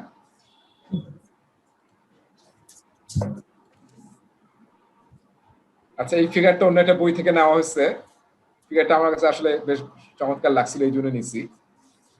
দেখেন, ব্যান্ডউইথ অথবা ইনফরমেশন ডেন্সিটি আর ইন্টারঅ্যাক্টিভিটি, যত আমরা দেখেন এদিক থেকে যাব তত কি হবে, ইজিলি মানুষ বুঝবে আর কি, কমিউনিকেশনটা বাড়বে, ইন্টারঅ্যাকশনটা বাড়বে। সো এটা আসলে সব টপে। হ্যাঁ, সো যেখানে সুযোগ পাবেন face to face meeting arrange করুন। আচ্ছা, এটা নিয়ে বলছিলাম যে কমিউনিকেশন মডেল, এটা কিন্তু পরীক্ষা এখান থেকে একটা প্রশ্ন আসবে। হ্যাঁ, কমিউনিকেশন মডেল আমরা কিন্তু ইঞ্জিনিয়ারিং এ পড়ছি, বা অনেকে হয়তো ইউনিভার্সিটিতে পড়ছেন। পিএমওকে ফিগারটা আরো সুন্দরভাবে দেওয়া আছে। সো আমরা যখন কোনো কমিউনিকেশন করি, কি থাকে, কয়েকটা কম্পোনেন্ট আসলে বা এলিমেন্ট ইনভলভ থাকে, তাই না? একটা হচ্ছে আমরা কমিউনিকেশন, আমি যেটা কথা বলতেছি কি হয়, এটা আমি এনকোড করা হয়, তাই না? এনকোড হয়ে আমার ভয়েসটা কিন্তু একটা জুমের থ্রুতে আপনারা শুনতে পাচ্ছেন, সে এনকোড হয়ে যাচ্ছে কোন একটা মিডিয়ামের থ্রুতে, ওভার দ্য ইন্টারনেট যাচ্ছে, ঠিক আছে? এবং মাঝে মাঝে নয়েজ ক্রিয়েট হতে পারে, অ্যাসোসিয়েট হতে পারে। আপনি যখন ওটাকে বুঝতেছেন, ওই সাইডে কিন্তু আবার ডিকোড হচ্ছে রিসিভার এন্ডে। আবার আপনি যখন আমাকে কোনো কথা বলতেন, সেটা কিন্তু এনকোড হয়ে রেসপন্স বা ফিডব্যাক আকারে আমার কাছে আসতেছে, আমি আবার ডিকোড করে ওটাকে বুঝতেছি। মাঝখানে কিন্তু আবার কি হতে পারে, নয়েজ অ্যাসোসিয়েট হতে পারে। এবং এই যে আমরা মাঝখানে কি মিডিয়াম ইউজ করতেছি, আমরা যখন এখন মানে ইন্টারনেট ইউজ করতেছি, আর আমরা অ্যাকনোলেজ করি, তাই না? আপনি কি বুঝলেন কিনা? হ্যাঁ, মানে মাঝখানে কি হয়, অ্যাকনোলেজ কিন্তু একটা ব্যাপার আছে। আর ফিডব্যাক হচ্ছে যে আমি আসলে বুঝলাম কিনা সেটা ফিডব্যাক দিই। আমরা প্যারাফ্রেজ করি কিংবা সামারাইজ করি, আমি অনেক সময় বলি না যে এটা বুঝছেন কিনা, তখন আপনি যখন বললেন তখন আমি বুঝলাম হ্যাঁ আসলে আপনি বুঝছেন। সবচেয়ে হচ্ছে অ্যাক্টিভ লিসেনিং এবং ফিডব্যাক, এটা আসলে সবচেয়ে ইম্পর্টেন্ট বিষয়, যে আপনি রিসিভার, অ্যাজ এ রিসিভার আপনি বুঝতে পারছেন কিনা। নাহলে শুধু বলেই যাওয়া হলো, কিন্তু ফিডব্যাক না নেওয়া হলে কিন্তু বোঝা যায় না যে আসলে সে বুঝতে পারছে কিনা। সো এটা নিয়ে আমরা কোনো একটা চ্যাপ্টারে আলোচনা করবো, অ্যাক্টিভ লিসেনিং এবং ফিডব্যাক নিয়ে, আলাদা দুইটা টপিক আছে।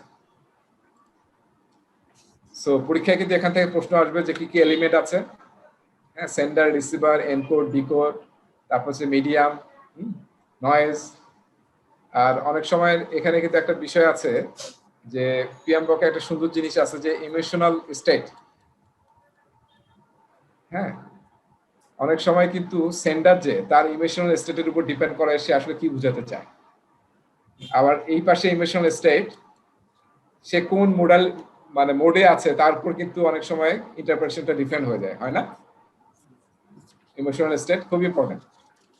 তো এই জিনিসগুলো মধ্যে বুঝতে হবে যে কোন কথায় কে রেগে যাচ্ছে, কোন কথায় কে রাখতেছে না, বা আপনি খুবই এখন ব্যাড মুডে আছেন, সে সময় এমন কিছু না বলা যাতে আসলে রিয়াকশনটা অন্যরকম হয়ে যায়। সো এই ইমোশনাল স্টেট গুলা সেন্ডার এন্ডে ইম্পর্টেন্ট, রিসিভার এন্ডে ইম্পর্টেন্ট। আপনি যখন খুবই রেগে থাকবেন তখন আসলে বেটার হচ্ছে এমন কোনো সিরিয়াস ডিসিশন না নেওয়া যেটা দেখা যাবে পরে আপনি চিন্তা করবেন যে এটা আসলে ঠিক হয় না। পরে আসলে কুল অবস্থায় ওই ধরনের সিরিয়াস করে ডিসিশন নিতে হবে। সো ইমোশনাল স্টেজ 2 স্টেজই খুব ইম্পর্টেন্ট। যে কথাটা পিএম বকে আছে, পিএম বকের ফিগারের মধ্যে আছে, দেখুন কমিউনিকেশন মেথড। 3টা মেথডে আমরা কমিউনিকেট করতে পারি। পরীক্ষায় এখান থেকে প্রশ্ন আসবে অবশ্যই এই স্লাইড থেকে, ঠিক আছে? 3টা মেথড কি কি? পুশ মেথড, পুল মেথড, আর একটা কি ইন্টারঅ্যাক্টিভ। পুশ মানে কি? আমি একটা ইমেল থ্রো করলাম, তাহলে এটা কি? Push.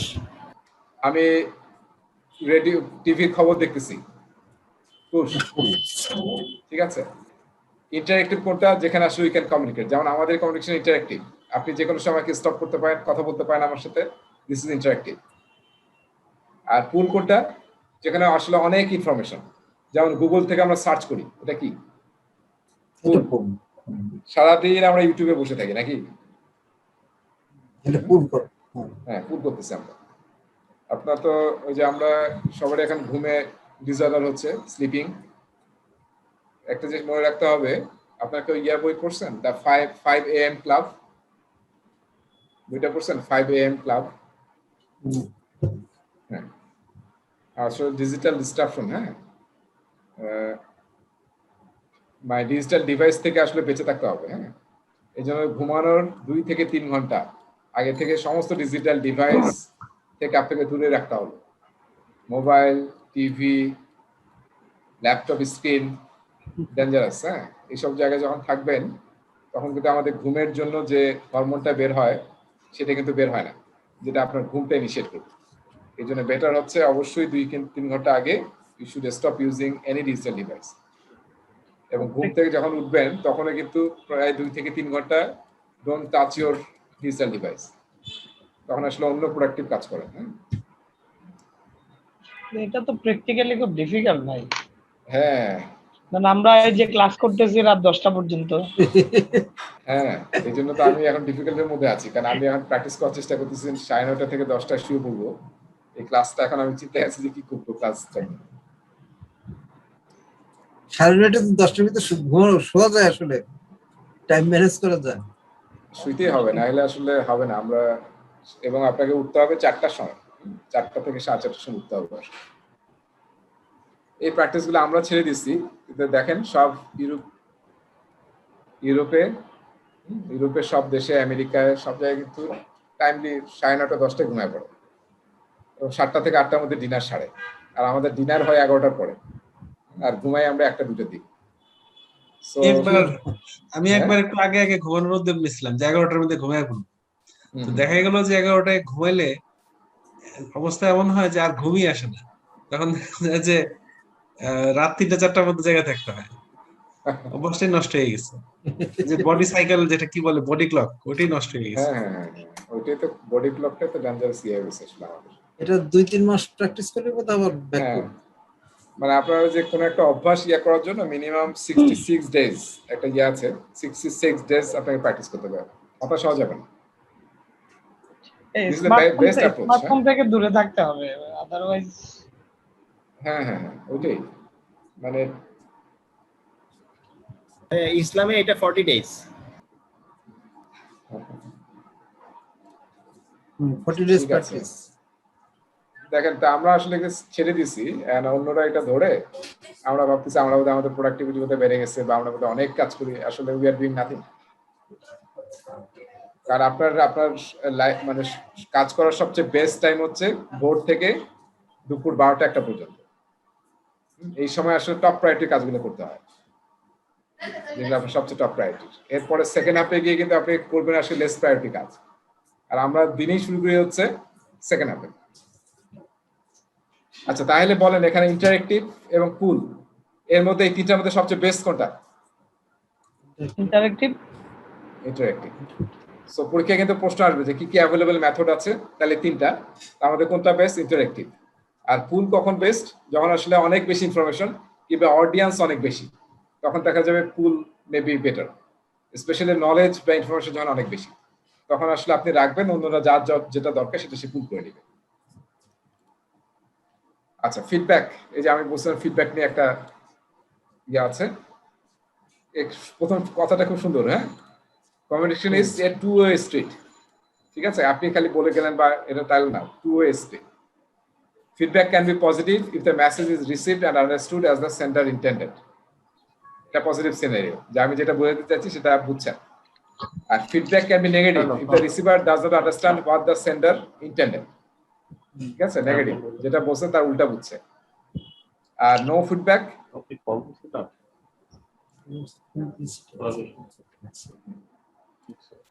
R no feedback provides an implicit acceptance of the message by the receiver. তাই না, কোনো কথা বললেন না, তাইলে কি মানে accepted. Effective feedback should be clear, specific, and offered in a timely manner. So this is the best one. Huh? So feedback থেকে কিন্তু একটা পরীক্ষায় প্রশ্ন আসবে, এইটা থেকে, এই স্লাইড থেকে।